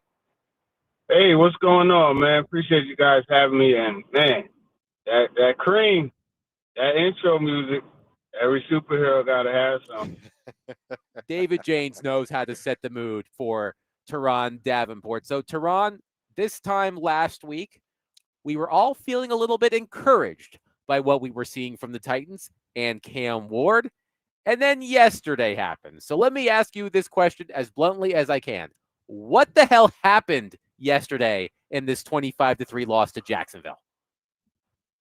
They faced a team that was just simply better than them. And it was bad, man, watching that. So many things went wrong on so many levels, and it was a really good example of uncomplimentary football. First time I heard that one. Yes, uncomplimentary. Now, Teron, last week, analytically, you could certainly make the case that Cam Ward had his best performance of his rookie season.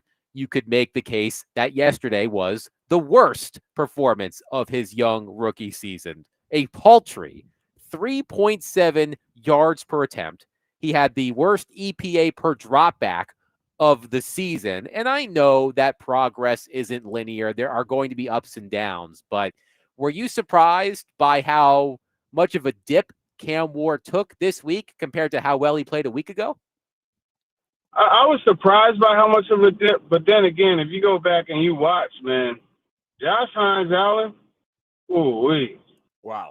Mm-hmm. He's a monster. Davidson County Police, hey, look, man, Davidson County Police better go get him because he had multiple assault charges on his head after what he did to that offensive line, man.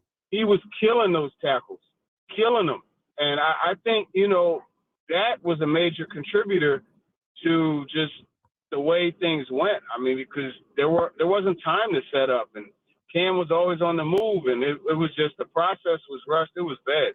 By the way, before Derek gets to Teron, we should just mention, if you thought what happened yesterday with Josh Hines Allen is bad, guess who the Titans are seeing on Sunday? Myles Garrett. So if you thought it was bad yesterday, wait till next Sunday. Derek? TD, that game, it looked as if, and I'm not saying that this is what happened, but it looked as if that team quit. It looked as if they had just gotten out of the bed. Like they had no interest in playing in that football game. It looked like they had no interest in coaching that football game. Even listening to, McCoy going into halftime, there was no energy. And I get it, you're down, but there was no energy. It seemed like no life, no fight. Has he completely lost the locker room now, in your mind?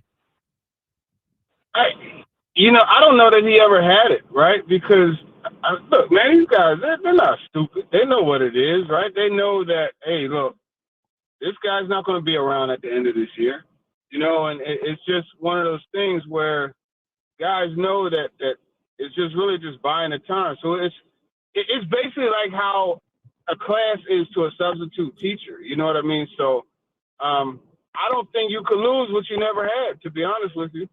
But it was, as a alumni of the team, that's the first time that I felt that they didn't show up to play. Like nobody, nobody on the sidelines, nobody in the game.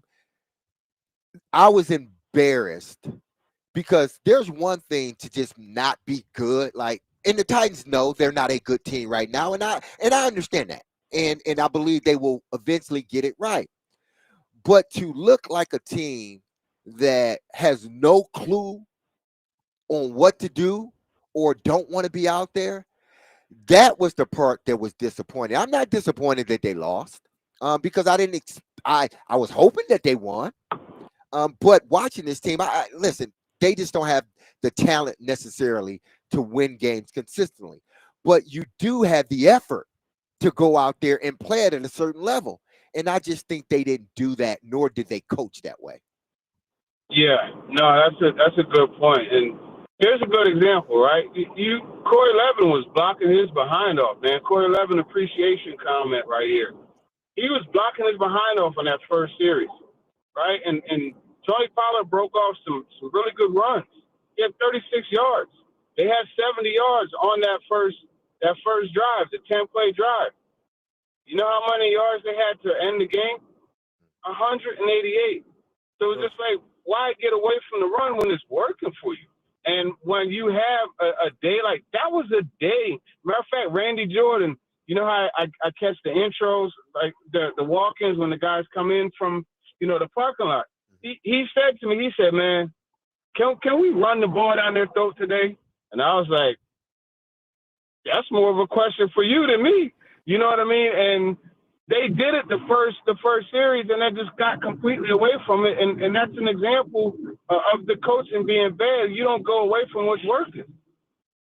Now, Jeffrey Simmons, obviously, he was heated after the game. And listen, I heard what he said, and I get it. But that's not even what I want to talk about. I want to talk about his comments he made as far as the next head coach. What did you make of them? And how loud do you think that rang throughout the organization? I think that rang really loud, because when you have a guy saying that right now, and it wasn't necessarily that they need somebody that's going to lead. It was the part where he said the culture's been really bad around here. That was the one that I hung on to.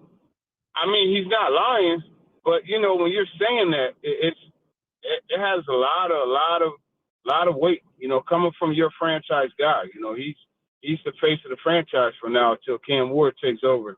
And for that to be said, and then on top of that, I will say he did table it, by saying, hey, we still got 5 games left, and we'll get to that when the time comes. But you can't put the toothpaste back in the tube. He said it. He said it. Teron Davenport is with us. Teron, I was toying with the idea a couple weeks ago that maybe you bring in a coach, and if Denard Wilson was making progress with the defense, I was wondering, would they consider keeping him? Do you think there's any chance of that happening, or is everybody gone? I think there's a chance of that happening. I believe so, because, when you look at what he's doing, I mean, like, the guy's, he's making lemonade out of some lemons. You know what I mean? And it's not the best lemonade, but it's still something that you could drink, And I think when you look at everything going on, how that cornerback situation, I mean, think about the cornerback situation, man. Think about it. They signed Kyer Elam off the street, and this dude was suiting up and taking snaps 4 days later. And mind you, that includes the Thanksgiving break. You know what I mean? Well, small break, but it's just, yeah, I think there's a chance. If you ask me what coach has the best chance to stay, is John Fossil. But still, it's a tough situation all around for that coaching staff. I would hate to be, a part of that staff, because it's just like, what it is, and you're trying, but you know that you're not working with much, and boy, it's tough. How do you think they match up with the Browns? Somebody's got to win, right? These are two teams that have struggled to win. I haven't even peeked at the early line. If you guys have an early point spread on that, we'll get that in a second. But Teron, what, just off the top of your head, how do you see the matchup? Well, you got to remember, the Browns got a defense now. Yes, they do. They got a defense, and they got that guy, Myles Garrett. They got him, and when you have that, you got everything. So I don't think the Titans match up well with them at all, because you look at this team, right, and you look at the defense. It's solid, but the offense is they're last in the league in multiple categories, and you're going against one of the better defenses. That, to me, is always going to be an advantage to the team with the defense. So I don't think they match up with the Browns, frankly. The line, by the way, is Cleveland -4.5. Whoa. Okay. Teron, full confession. I was watching the game last night. the Sunday night game. It's a good game. I'm thinking, hey, Marcus Mariota's playing pretty well. Close game. The Broncos, if you like drama, watch the Broncos every week. Every one of their games goes down to the last second. But Teron, here's my confession. I had no idea Traylon Burks was playing for Washington, and then he makes an unbelievable catch like that. What the heck? I jumped out of my seat. Look, man, he made that catch. You know what I was saying? I was like, Traylon, get up. Pop up, Traylon. Pop up. Because that's all I'm thinking. You know what we're used to, right? We see that. We go, oh, damn, he's out for 3 weeks. You know what I mean? Right. That's what we're used to. So, yeah, it was a great catch, man. Traylon, he's a very talented player. Like, there's no doubt in that, but it's just the dedication and staying on the field injury-wise. That's not even dedication. It's the mindset, you know? Teron Davenport, ESPN NFL Nation Titans reporter, has been our guest on D-Mace, Vingan, and Donnie. He joins us every Monday, and he is presented by Bart Durham Injury Law and fueled by Parman Energy. TD, great stuff as always, my friend. We'll catch up next week. Hey, no problem. You got it. Hey, Willie, man, get your team, man. Every time they talk about signing a free agent, a big one, a big contract, I get a notification that they took another payment for my tickets, man. Get your team, man. All right, we're going to talk, Teron. We'll have to talk. We'll process. All right. All right. Thank you, Teron. Can we just say, here's the stat. Mike Tirico, I kind of knew this. Mm-hmm. So the Broncos have won 9 straight games. Yes. They have trailed at one point in every single one of them. That so many of them go down to the last kick or the last play like last night where the guy's wide open, they're going to win the game. And Bonito, who every time they say Nick Bonito, I think of Nick Bonino, the former Predator. Of course. But he knocks the pass down and they survive again.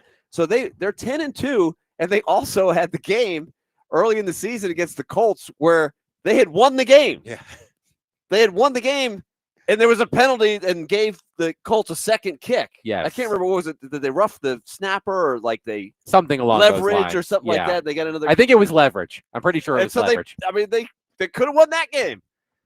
Wes and Hermitage on our text line says, watching Mariota throw that beautiful touchdown to Burks on primetime was the dagger in my two-tone heart. I give up after that. This team is cursed. Yeah, that was when we said they couldn't hit rock bottom. They hit it twice, okay? Traylon Burks' first touchdown in 3 years? Oh, man, yeah. Second career touchdown. Right, because people often do this. He had the one touchdown catch in Philadelphia. He got hurt on the play, got knocked out of the game. I believe his other touchdown was a fumble recovery it was a Derrick Henry fumble recovery in the end zone, if I am not mistaken. So just his second career touchdown catch, and he was Odell Beckham Jr.-esque, reaching back one-handed It would grabbing happen to the Titans the day they played their worst game. Yes. It's the day Training catches a one-hand touchdown. But I want to unpack a comment that Derek made with Teron Davenport coming up next about the Titans. 615-737-1025. We will take your thoughts on the Titans. Good news, Tankathon.com still looking pretty damn good for the Tennessee Titans. J-E-T-S. Jets. And speaking of former Titans, who hit the game-winning walk-off field goal? Nick Folk. Nick Folk from 56. But he has no leg. He has no leg. 615-737-1025. We'll take your thoughts on the Titans, and we'll discuss the game. Coming up next, Willie Donick, Derek Mason, Adam Vingan, 1025 The Game.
D-Mace, Vingan, and Donick, 102.5 The Game. Willie Donick, Derek Mason, Adam Vingan here with you. We are live at the Circus Sportsbook in Kentucky.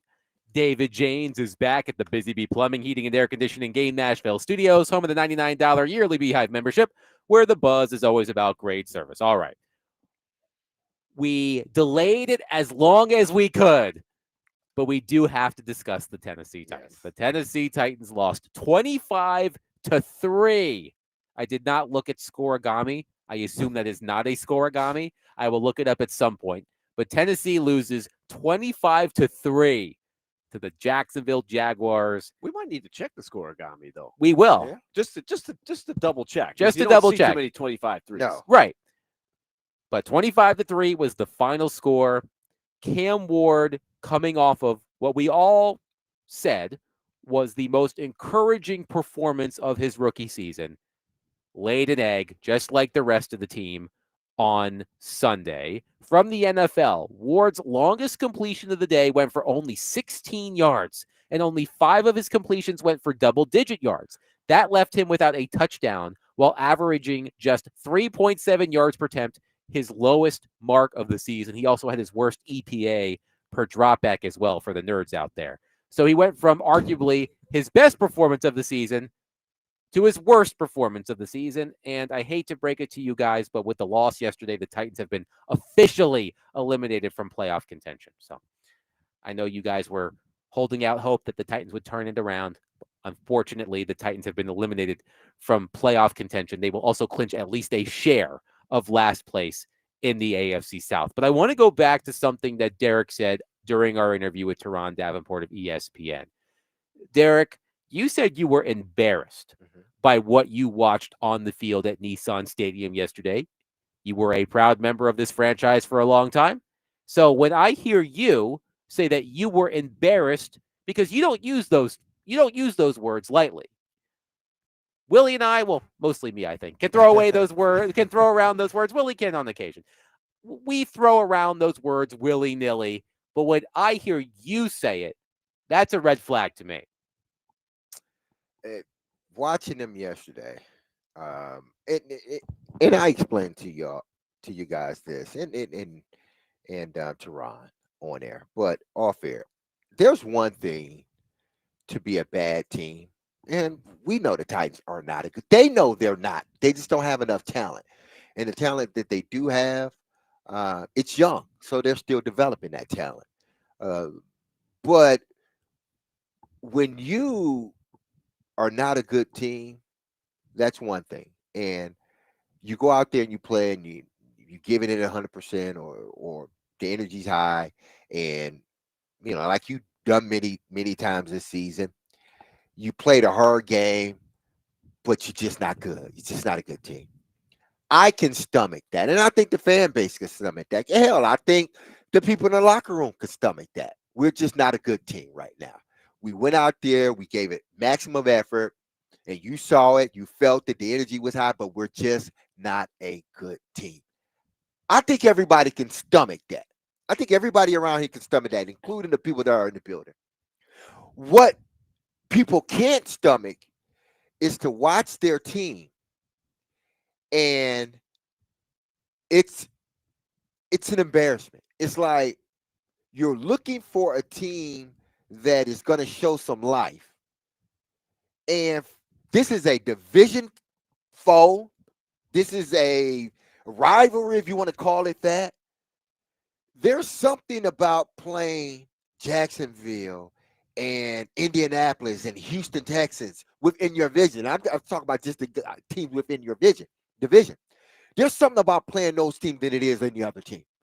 Those games seem to mean more. But why? Because if you win those games, you take control of those games, more than likely you have a good season. And get it, I wasn't looking for the Titans to, come out and, if they win the game, they win it. No. What I wanted to see is a team improve on what they did last game. They did some good things last game. I wanted to see that improvement. I wanted to see, okay, Cam go out and be consistent once more. Alec getting back. DK being more consistent, the run game, the offensive line, defense, they showed, okay, we can build some consistency here. Coaches always talk about just build one block on top of the other. One block, keep looking down, just keep building. Well, they forgot about that whole speech of keep building and being consistent. Because when a bad team doesn't show up, it looks embarrassing. And I'm going to repeat that again. When a bad team doesn't show up to play, it looks embarrassing. It no longer looks like a bad team. It just looks utterly embarrassing, like you don't even want to watch it no more. I've had people call and text, this is embarrassing. Like they're telling me, this is embarrassing. And as a former player and an alumni of the team, it's like, what is going on? Like, what is really, that's why I asked around, like, did he lose? Because for a minute there, I thought McCoy was gaining a little steam, just a little, not a lot. But I think he was doing the best with what he had, But after yesterday, it was like, wow. Like, I haven't seen this in a very, very long time. Like, this is bad. It's embarrassing. And they should be embarrassed because, again, you're not a good team. Fine. We understand that. But I was always told that, listen, if you go out there and you give maximum effort, that's half the battle. And it seems like that wasn't the case. I'm saying that's what it seemed to me. I'm watching it. People that are watching it, people that are there, they're telling me, man, this looks bad. The only games I can remember that were sort of at that level where it just was really hard to physically get through. Like I want to watch because I'm watching like you said, you're looking for those. Exactly. Who's improving? Like, what about the young guys? How are they coming along? Are they making win or lose at this point? Doesn't matter. In fact, we talked jokingly about Tankathon. That's kind of the thing you hope for. Win as many games as you can, but still keep the first pick would be the ideal scenario. But they didn't give you anything to cling to at all. And the only other games that I can think of that sort of fell into that category are games in maybe the very last week or two where they were just decimated with injuries and they literally didn't. Like, there was a game that Matt Mock had to start because they didn't have anybody else. There was that game, Zach Mettenberger, late in the season, and like 4 offensive linemen were gone, and J.J. Watt just terrorized the team. Like, there's games here and there, but those are a little explained. This team, we know the roster is limited. Yes.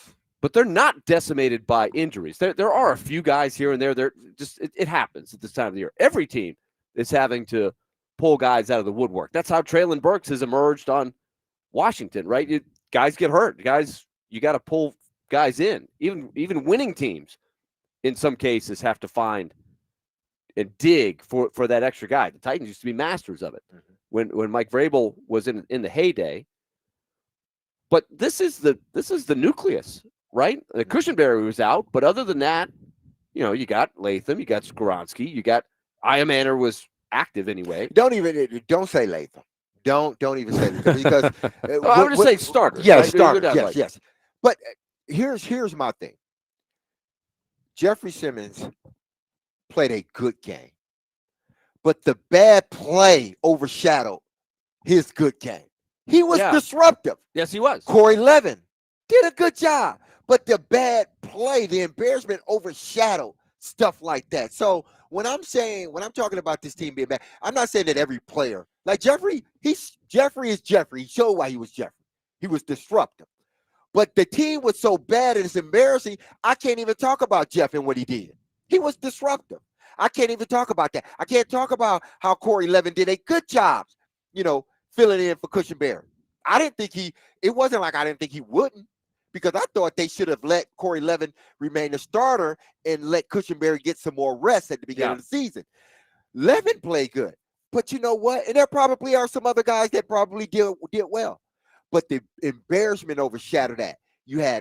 And listen, the kid, he's going to be phenomenal. I think the kid's going to be really good in this league. And I'm talking about DK. But you have guys like him fumbling the ball. Yes. He's made a few mistakes here the last couple weeks. Cam Ward, it's just like yesterday was a combination of everything it seemed to have went wrong with the Titans. in the last 2 or 3 years, and that game showed it Yeah. because it was an embarrassment. The roughing the punter on the 4th and 20, whatever It was oh like, my and goodness. then y'all like, The then penalty- it's, then so it many fights penalties, so and many all this that penalties. makes it look even worse. The And I'm weird not saying thing that with the punter, what's going on with that? Like, I don't even. We'll get to the Jacksonville punter. But it made it look at some bad. point. It made it look even worse because there was these scuffles Yeah. and everything else on the sideline. And I'm not saying that the Titans were at fault of it, but when you are a bad, when you're not a good team right now, and you're making all these mistakes, and you went from not being a good team to looking like an embarrassing team, and then you had all these scuffles and stuff going on. Again, I'm not saying it was the Titans' fault, but when all that is happening, it all comes together and just looks bad on television. So I can't get worked up about Mike McCoy being the interim head coach because he's an interim head coach. I think I said this last week. Mike McCoy gives off substitute teacher vibes. He knows he's getting paid whether the kids learn something or not. He can wheel out the television, pop in a movie. It doesn't matter. He's not the actual teacher. He just needs to make sure that the kids don't go nuts on his watch. Nobody pull a fire alarm. I don't care if Right. anything good happens. Just don't let anything catastrophic happen. Correct. And we saw what happened with the Titans yesterday. But I read an article by Easton Freeze at A to Z Sports talking about how the Titans made the absolute worst choice for interim coach by naming Mike McCoy as Brian Callahan's quote unquote successor, because, he's not going to obviously have the actual job. But is there something to that? Did the Titans make a mistake by making Mike McCoy the interim head coach? I think, Derek, we talked about this the day he was fired, the day Brian Callahan was fired, and before the Titans had announced that Mike McCoy was taking over. I understand that Mike McCoy in his senior offensive analyst role or whatever it was, it would have been the least disruptive move, right? To make him the interim head coach. You're not taking him away from the special teams. You're not taking him away from the defense. But you said, Derek, I remember this vividly, that you should have gone with Bones Fossil. You should have gone with Denard Wilson because they're in there every day. We don't know what the level of involvement Mike McCoy has with these players on a daily basis, but Fossil and Wilson are in there every day. So if you want an interim coach who the players can respect, you take one of them. I remember you voicing those concerns. And I'm wondering if that is coming to fruition here, that the Titans have tuned out Mike McCoy. It doesn't matter. He's not going to be here next year. What do I care? Like, I'm wondering if you think that's perhaps ultimately playing out. I guarantee you. Let's go further back than that. When McCoy was hired, what did I say? He is Brian Callahan's replacement. Exactly. I said the minute yes. they hired him, Yes. I said, Mike, this is for one purpose and one purpose only. When they fire Callahan, they're just going to move Mike McCoy in, and he's going to be the head coach. Let me throw out another question to you while you answer the other question I threw to you. Would the Titans have been better off in this scenario just keeping Brian Callahan for the whole season? Yes. You'd have been better off. Willie, Yes. do you agree with that? Well, philosophically, you know me, I'm not a fire the coach guy. That is true. And they were adamant at the press conference. They thought it would be better under Mike McCoy, especially offensively. And I guess you could say Cam Ward has improved some. Marginally, I would say. Marginally. Incrementally. He's improved. I love if you look like. But is that McCoy yesterday, 24 for 30? Oh, 24 for 38. Pretty good. Huh? Is that McCoy or more Bo Hardry? That's a fair question. I don't know, but collectively, you're both. Like you said, it's marginal. They haven't won a game, but it just goes to show the coach can only do so much with the players. They don't have the players. It was going to be hard. I don't care who the coach was. But back to what you were saying before. But when he got hired, I knew exactly why that was, because they plan on. Because again, no matter what I thought their record could possibly be, none one of us thought they were a playoff team. I think I gave them 6 wins, maybe 7. I said 5, which looks embarrassing so right now. I think in their mind, it may be true, it may not. In their mind, they knew what was going to happen. They knew this roster, and they knew what the record was going to look like. You hire Mike McCoy for what reason? Like, what? You got too many cooks in the kitchen as it is now. You hire him, a former head coach, a former offensive coordinator, quarterbacks coach.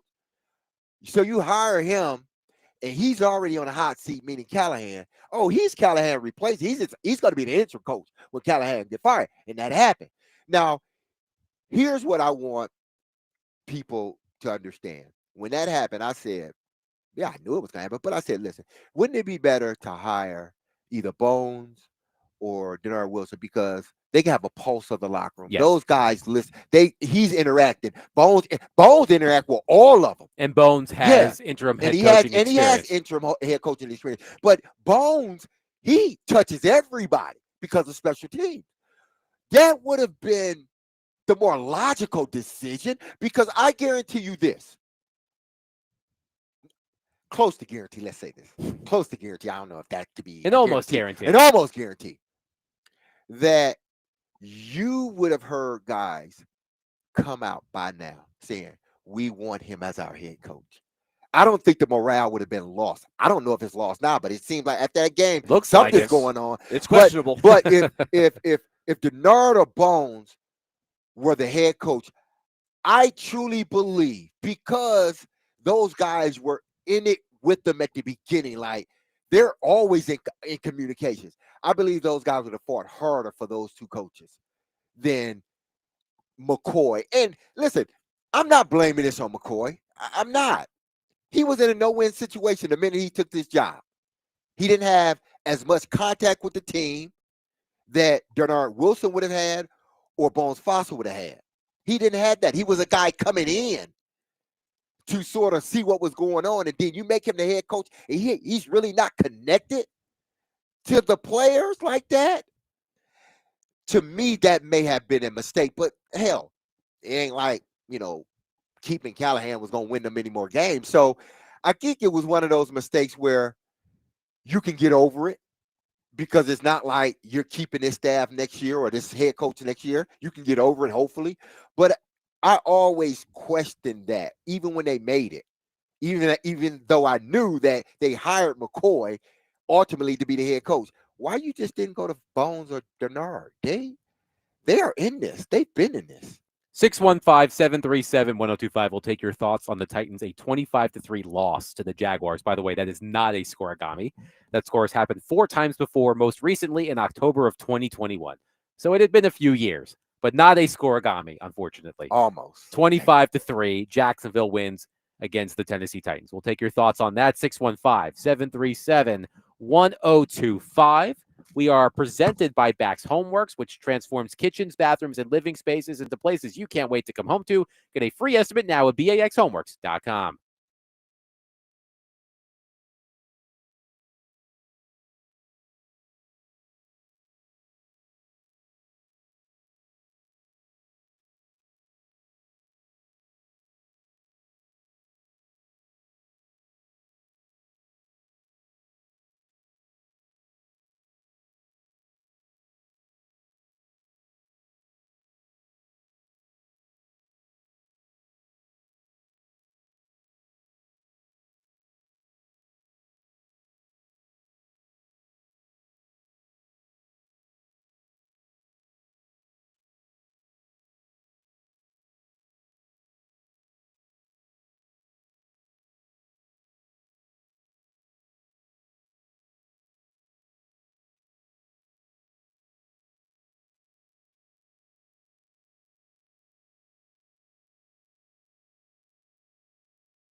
D. Mace, Vingan, and Donick, 102.5 The Game, live from the Circus Sportsbook in Franklin, Kentucky.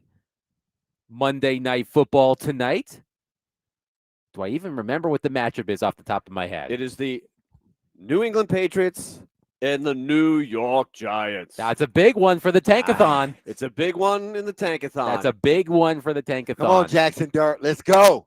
New England favored by 7.5 in that matchup. And Dart is back, right? Yes, he is going to play. He is going to play. Also, I just no want Jameis Winston for our entertainment purposes. Oh, unfortunately. Because Jameis will always entertain us. We can always count on that. I just want to read the first two lines of this story written by Michael Duraco, the ESPN NFL Nation Jaguars reporter.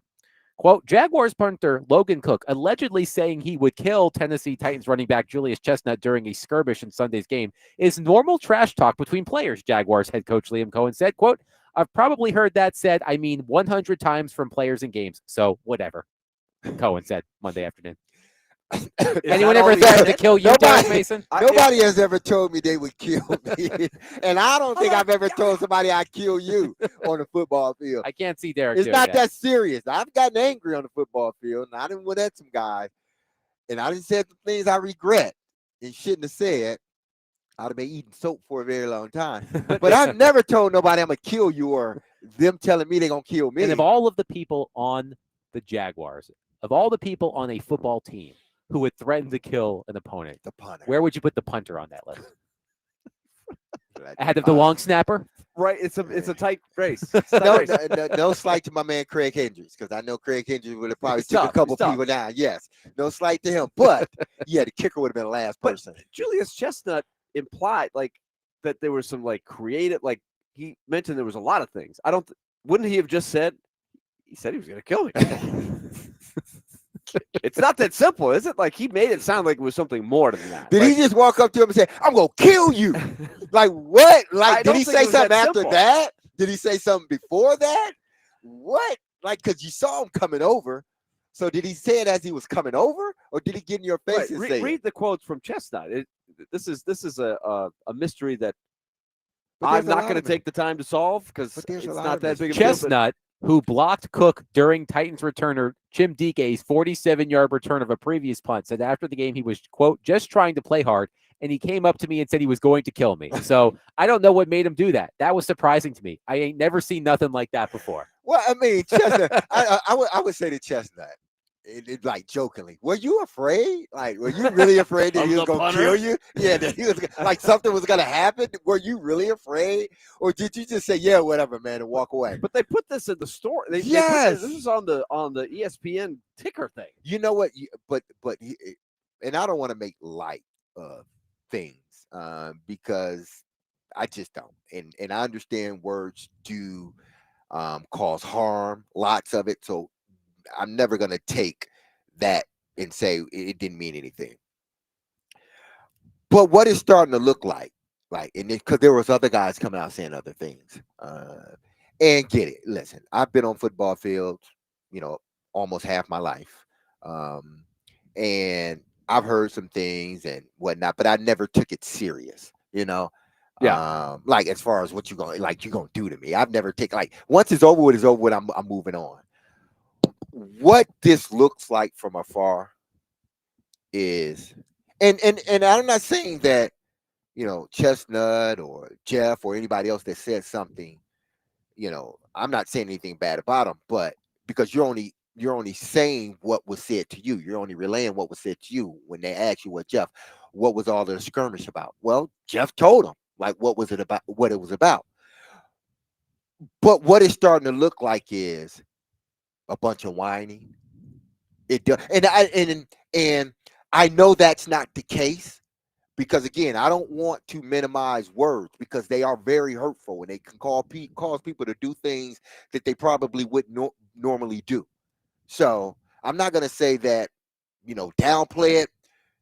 It does, based how the game went and me knowing the game and, when guys say stuff within the game, at least when I played, I don't know what they mean, but at least when I played, my experience, we didn't mean that. It was just in the heat of the battle. You went about your business. Yeah, you may have, got in somebody's face, but you went about your business after that. You didn't, oh, that guy called me this or that guy called me that. It was, yeah, we got into a tussle, man. It was what it was. I shouldn't have done it. But we didn't say, well, he said this to me or he said that to me. That the optics doesn't look great. If you understand what I'm saying. And again, I'm not faulting Chestnut and I'm not faulting Jeffrey, because the question was asked of them and they just answered it. But after watching that game and then the stuff coming out of it, it's like, man, you're making it look worse. You really are. Y'all play bad, and now Jackson, you know what Jacksonville's doing? They laughing at them. Oh, yeah. Oh, look at them.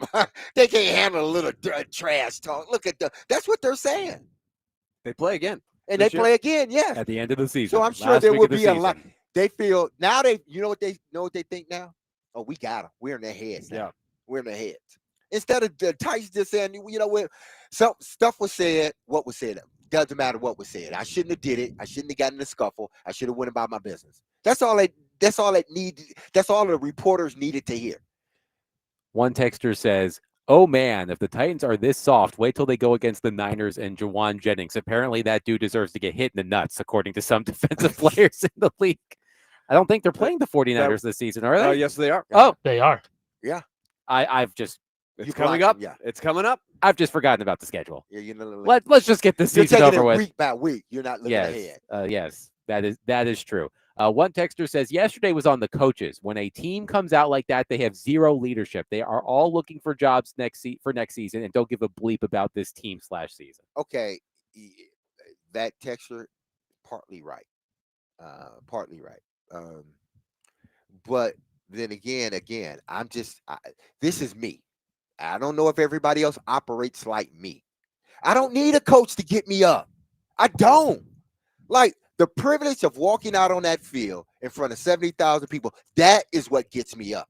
That's what gets me. I don't need coaches, rah-rah speeches. They're cool. And you need to be the CEO of the team. I get it. All that stuff matters. But as an individual player, there's nothing a damn coach can say to me once we get in between those lines to make me go out there and play. There's nothing he can do. His work was done.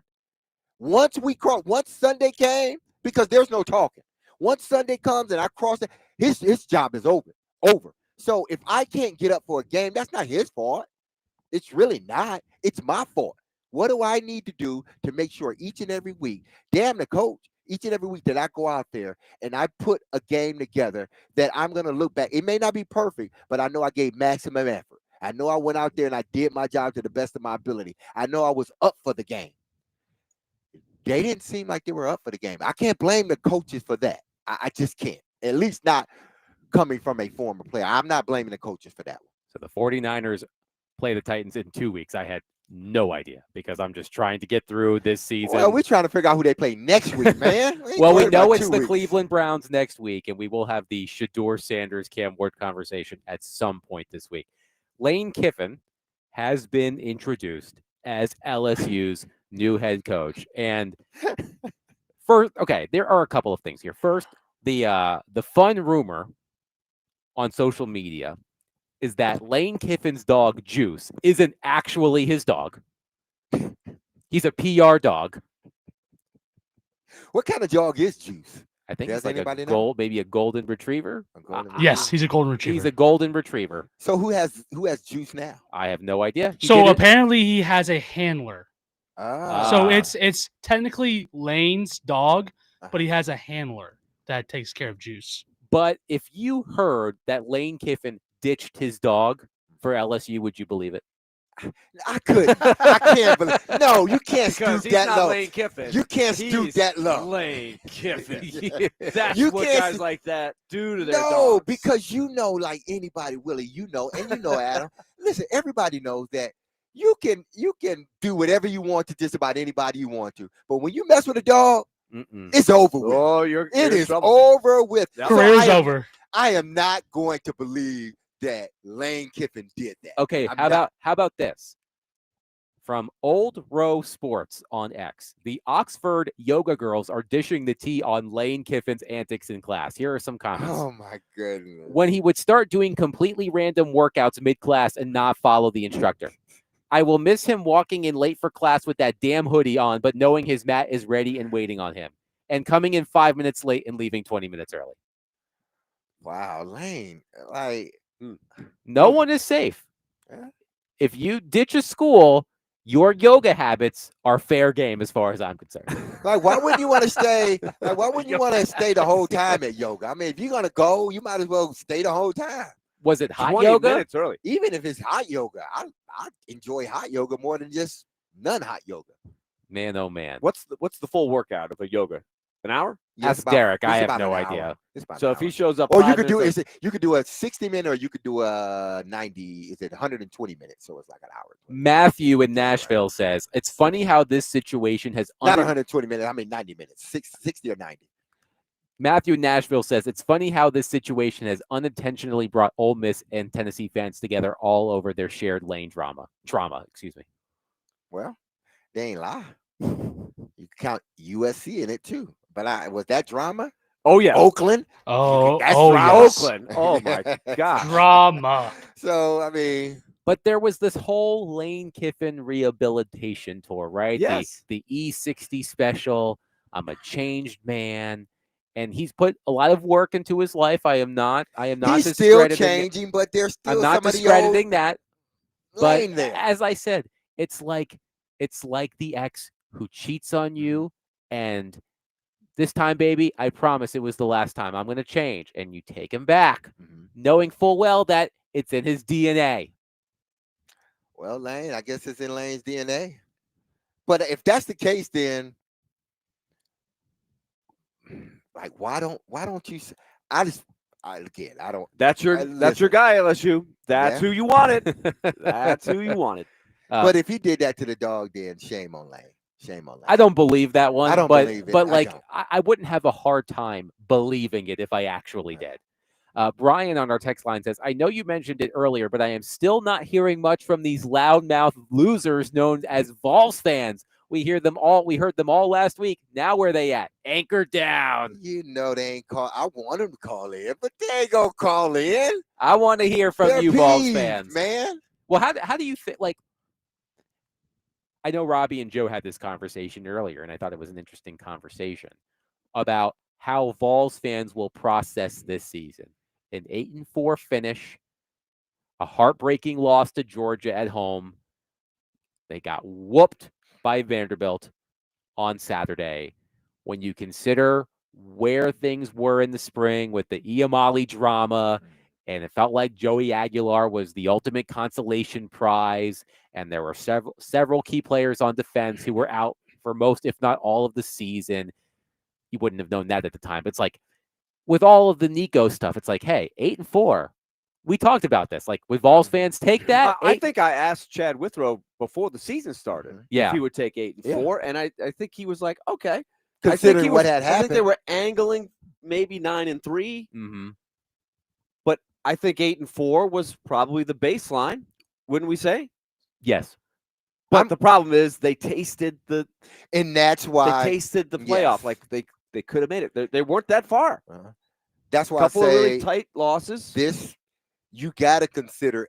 I know what happened at the beginning of the season. I know the whole quarterback switcheroo. I get it. But once you got in the season, you started winning games. You started looking good. That's when I'm not like, if UT fans, well, we wasn't supposed to be good. And yeah, y'all were. Yeah, y'all were supposed to be good. Y'all started off really good.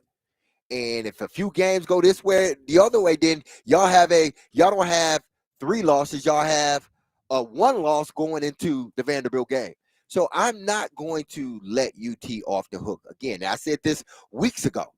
I said, I am not letting UT off the hook if they don't make the college football playoffs. I'm not going to sit here and say, well, it still was a good season, and let UT fans just say, oh, it was a good season. No, because y'all started off really good, and everybody was, yes, let's go Aguilar. No more Nico. Playoff bound. Let's go. And then all of a sudden, it flips. It's again. an expectation Exactly. up.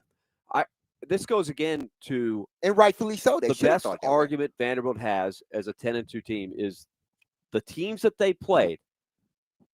If you take a look, they are better than the record, and from a distance.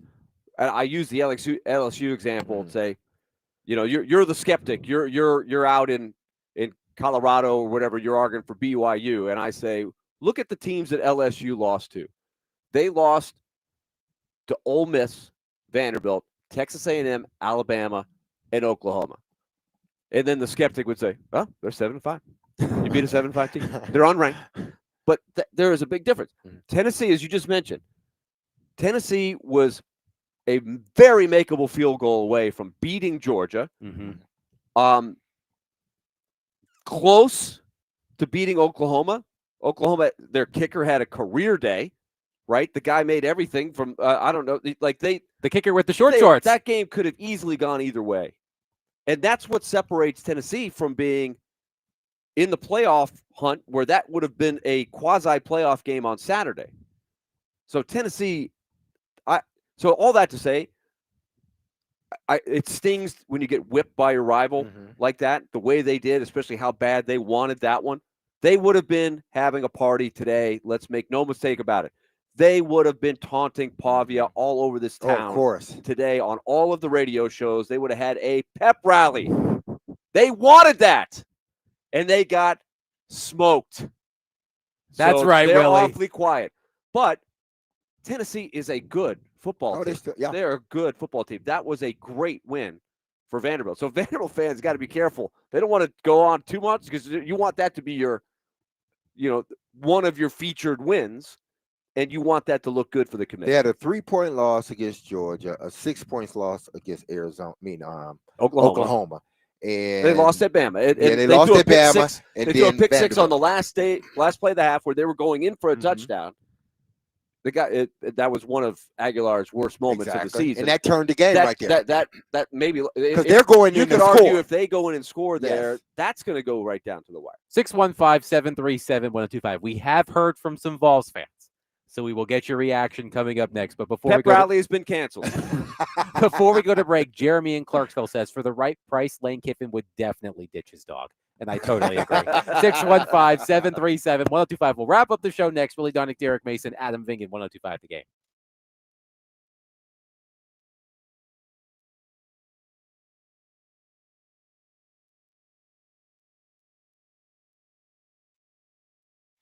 Hey, time to tell you about Loan Pronto. Right now, they've got the lowest rates going in 3 years. And with their rapid equity loan, you can get cash out of your home's equity in as little as 3 days. Pay off the high-interest credit cards that may be building up, and even skip your next 2 house payments. And yes, that would be a really good way to end 2025 and look ahead budgetarily for 2026. You're going to be in a better spot.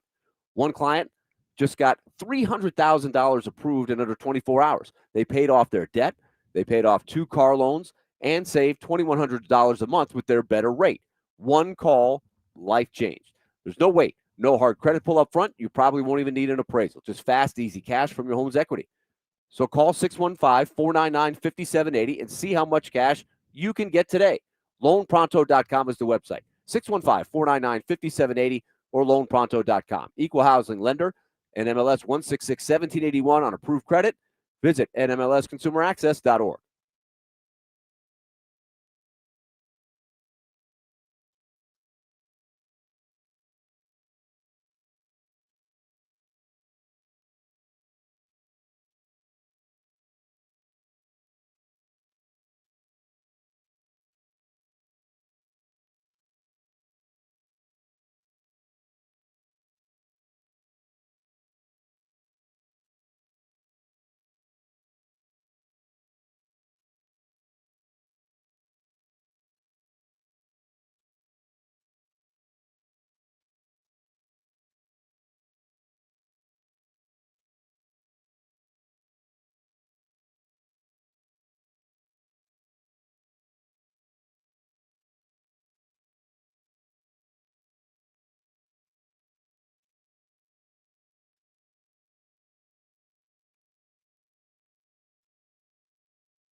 D-Mace, Vingan, and Donick, 1025. The Game, Willie Donick, Derek Mason, Adam Vingan here with you.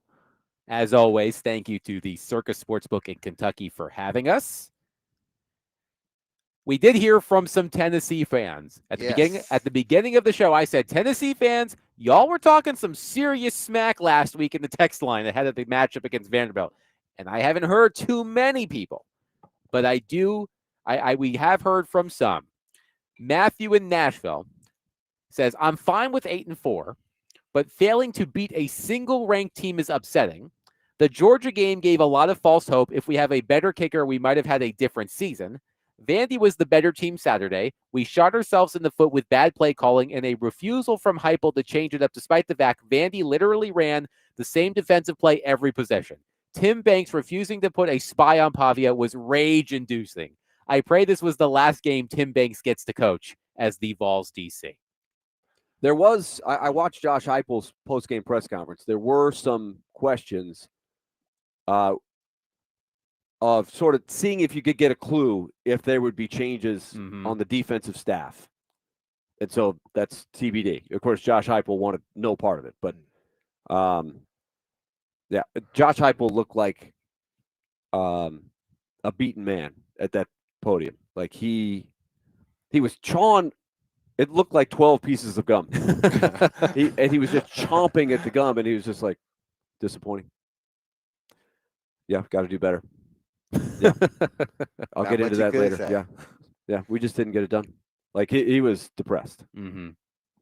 Well, he had every right to be depressed. I'd have been depressed if I was the head coach watching that. But again, I don't think UT's a bad team. I think they're a good team. I just think Vandy was a better team. And I think UT had their moments this season where even with the loss to Vandy, they still could have had themselves in a position to make the college football playoffs. But they went into the game, with what, 3 losses already or 2 losses? Tennessee was 8-3. Yeah, so they had 3 going in. So they couldn't get into the playoff picture even if they trounced. No, I knew that, but I'm saying they had their chance. This is what I was disappointed with. I was disappointed with Heupel in this regard. They were kind of asking a series of questions of how much of it was Pavia, how much of it was your defense. And he was leaning way more towards, I mean, he had an opportunity to credit Pavia, and he did it in a very limited way, where he could have maybe even made himself and his defensive staff look better by saying, look, the guy's the best player in the country. Or he didn't have to say that. But he said, the guy's a great player for a reason. He's been doing this week after week. And he didn't really do that. Yeah. So I was disappointed. I specifically wanted to see what he would say about Pavia. I do feel like a lot of teams, they don't think he's that good going in. He doesn't look. He fools you. He walks into a room and you're like, that's Pavia. He doesn't look menacing. He's not big. He looks smaller in person than he does on TV, I think. But so I think there's a tendency sometimes like that guy can't be that good, right? He's not that good. We've all gone up against that guy, right? We're like, hey, wait till we play him. He's not that good. And then you walk out there going, damn. What happens is he just kicked our butt. What happens is that you don't want to believe it. You don't want to believe what you're watching on film. Yeah. Because what you're watching on film is like this. Like, why can't they stop him? You're thinking he's not this good. We got him. He's run his mouth. Just wait till he comes in here. And then once you get him in person, it's like, oh wow. Like, oh, he is good. That was so much. He is slippery. I think that was what was so much fun for Vanderbilt fans to watch, is because I do think Pavia ran his mouth. Tennessee filed it away. They're like, they're coming to Knoxville. Come on in. I said it last week. Let you guys run your mouth. Come on in. Let's see what happens. And I think privately, inwardly, you could tell the way they were going after it. They were jawing at him. When they stopped him, they really went hyped up on the sideline, right? The few times when they got the interceptions, and they should, right? It was an emotional thing. And then by the end of the game, the trees were falling in the forest, right? Yeah, it wasn't looking good for UT at all. Let's go to Tim on our phone line, driven by WilsonCountyHunter.com. Tim, thank you for calling. Go ahead.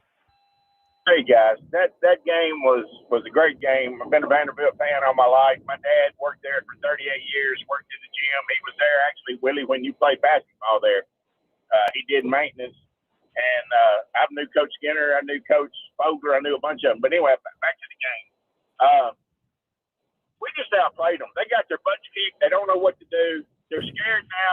We've turned the corner, and are they going to be able to keep up? The other thing that really aggravated me, they arrested Diego's brother. You know what he was arrested for? No. Public intoxication and waving a flag. If they arrested everyone in that stadium for public intoxication, there wouldn't have been 500 people watching the game. Hey, watch out! My son was at that game. I don't know, but he'd been one of the 500. One of the 500. Okay. He would have been one of the 500. Okay. Thank you. They arrested him because he's Diego's brother. That's all it is. Thank you for the call, well, Tim. I don't know what the drama Yeah. is now about that. That was a big. They had the video of everybody walking Yeah. him out. It was. mean, I guess Tennessee had to get so excited they about had to, something. yeah, exactly. But apparently, it had to do initially. They we were could sitting get on your the brother. We're railing. gonna get you. Here is the report. Here is the report from Mike Wilson of the Knoxville News Center. about the arrest. Yes, Okay. according to the police report obtained by Knox News, Javier Pavia was repeatedly spoken to by University of Tennessee event staff about blocking the view of others with a flag and told them to remove the flag.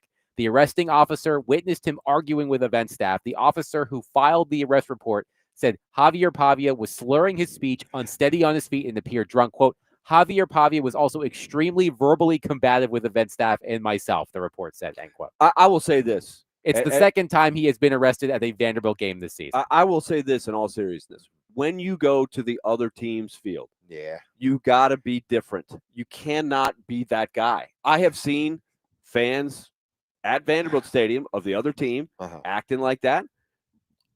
If a Vanderbilt fan's acting like that, you might get a break. Yeah. Hey, D-Mace, just take it down, all right? Just Just a little bit. Just take it down a notch, okay? If you're on the other team, they give you no slack. You're like, you come with me. I've seen it happen. Oh my I've seen it happen goodness. many times. Your day's over.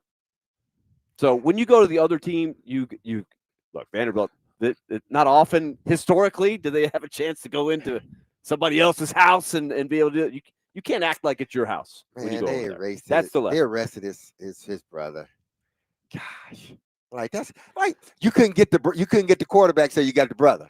Like seriously, and again, I get it. He was drunk, and you were asking him to do something, and he wouldn't do it. Okay, I get it. But I guess you couldn't get Diego, so you got Javier. What's it, Javi? Javier Pavia. Say that 10 times fast. Javier Pavia. Javier Pavia. Yeah. So say that 10 times fast. Really I big do. deal. Speaking of the Pavia family, I have been I am obligated by law, and by law I mean my wife. That To not talk outside about- that outside of this reference to Diego Pavia's mother, I am no longer allowed to bring up Diego Pavia's mother. Okay, this is what I didn't, because in previous games when Vanderbilt was playing on television, I guess it's more so at home. They show his parents a lot. All the they time. didn't show his parents. It was not like much. Wimbledon, where they show the guy's wife every time between every point. But they didn't show his family much in this game. No, they didn't. They didn't show his family. What No. people I wonder if people said, "Look, Yeah. because it was getting over the top. Like, how many times do you need to? Even when they're doing well, it's like you don't need to show that. Remember when people were bent out of shape about the number of times Taylor Swift was shown? Exactly. But the Great NFL example. kept showing it. But you know what? I think Diego Pavia's mother has been shown more at Vanderbilt games than Taylor Swift has been shown. It would at be interesting during to Chiefs track. games. It would be interesting to track. Yeah. Especially the last few home games they had. I'm speaking of the Swift. Kentucky game was unreal. I'm speaking of Taylor Swift from last season. I'm sure some of the novelty is worn off this time around, but I would love to get a comparison of screen time for Taylor Swift at Chiefs games last season versus Diego Pavia's mom at Vanderbilt games this I'm season. sure it was Diego Pavia's mom. I think it's pretty close. Here, the sad part about it, Adam, is you're not allowed to talk about it. I'm not allowed to talk about it anymore. See, you watch. You said you were too much into it at the beginning. You know what? You brought up the name too many times at the beginning. My wife had just cut me some slack, and I You took there all you of go. the slack. And then on Sunday morning, she says, "You gotta stop." She gave me You she gave gotta an inch. stop. She took 3 miles. She says, "Why don't you tweet about me being a hot mom?" I'm like, "Well, that's that goes without It's a saying. given. Yes, that goes it's a without given. saying. Exactly. Try to save yourself. Yes, that goes without saying. But as we've said before, I told you were going to. we be are on the a couch. hot mom loving program. There you go. Diego Pavia's mother, my wife. I love how you mentioned Diego Pavia. her first, but not your wife. Yeah. Well, okay. I got to get out of here before I get in Yes, you even don't get more yourself in trouble. trouble. You're the one who did it, though. Hold on. Hand And that Willie, shovel. Hand Willie that is shovel over. Willie's riding home with you, and he's just letting you go. He's just letting you talk instead of He's saying, got that shovel. He just keeps digging. He just keeps digging. I tried to get the shovel out of his We hand. got to get out of here before I say something else that's going to get me in trouble. Saved by the bell. Yes, we will be live tomorrow at Bridgestone Arena. Uh. The Predators are at home against the Calgary Flames. Barry Trotz will join us for his weekly chat at 5 o'clock. Trevor Maddich will join us at 4:20. We will get more into the college football playoff discussion. We will also get deeper into the Heisman Trophy conversation. Should Diego Pavia be the favorite? We will discuss that tomorrow, but we will catch you all tomorrow, 3 o'clock, right here on 102.5 The Game. be loved, loving your people. Have a safe, blessed, and wonderful day. I love you. The team loves you. You hear this music. Don't you ever forget about us, because we will be back tomorrow on these airwaves at 3 p.m. Peace.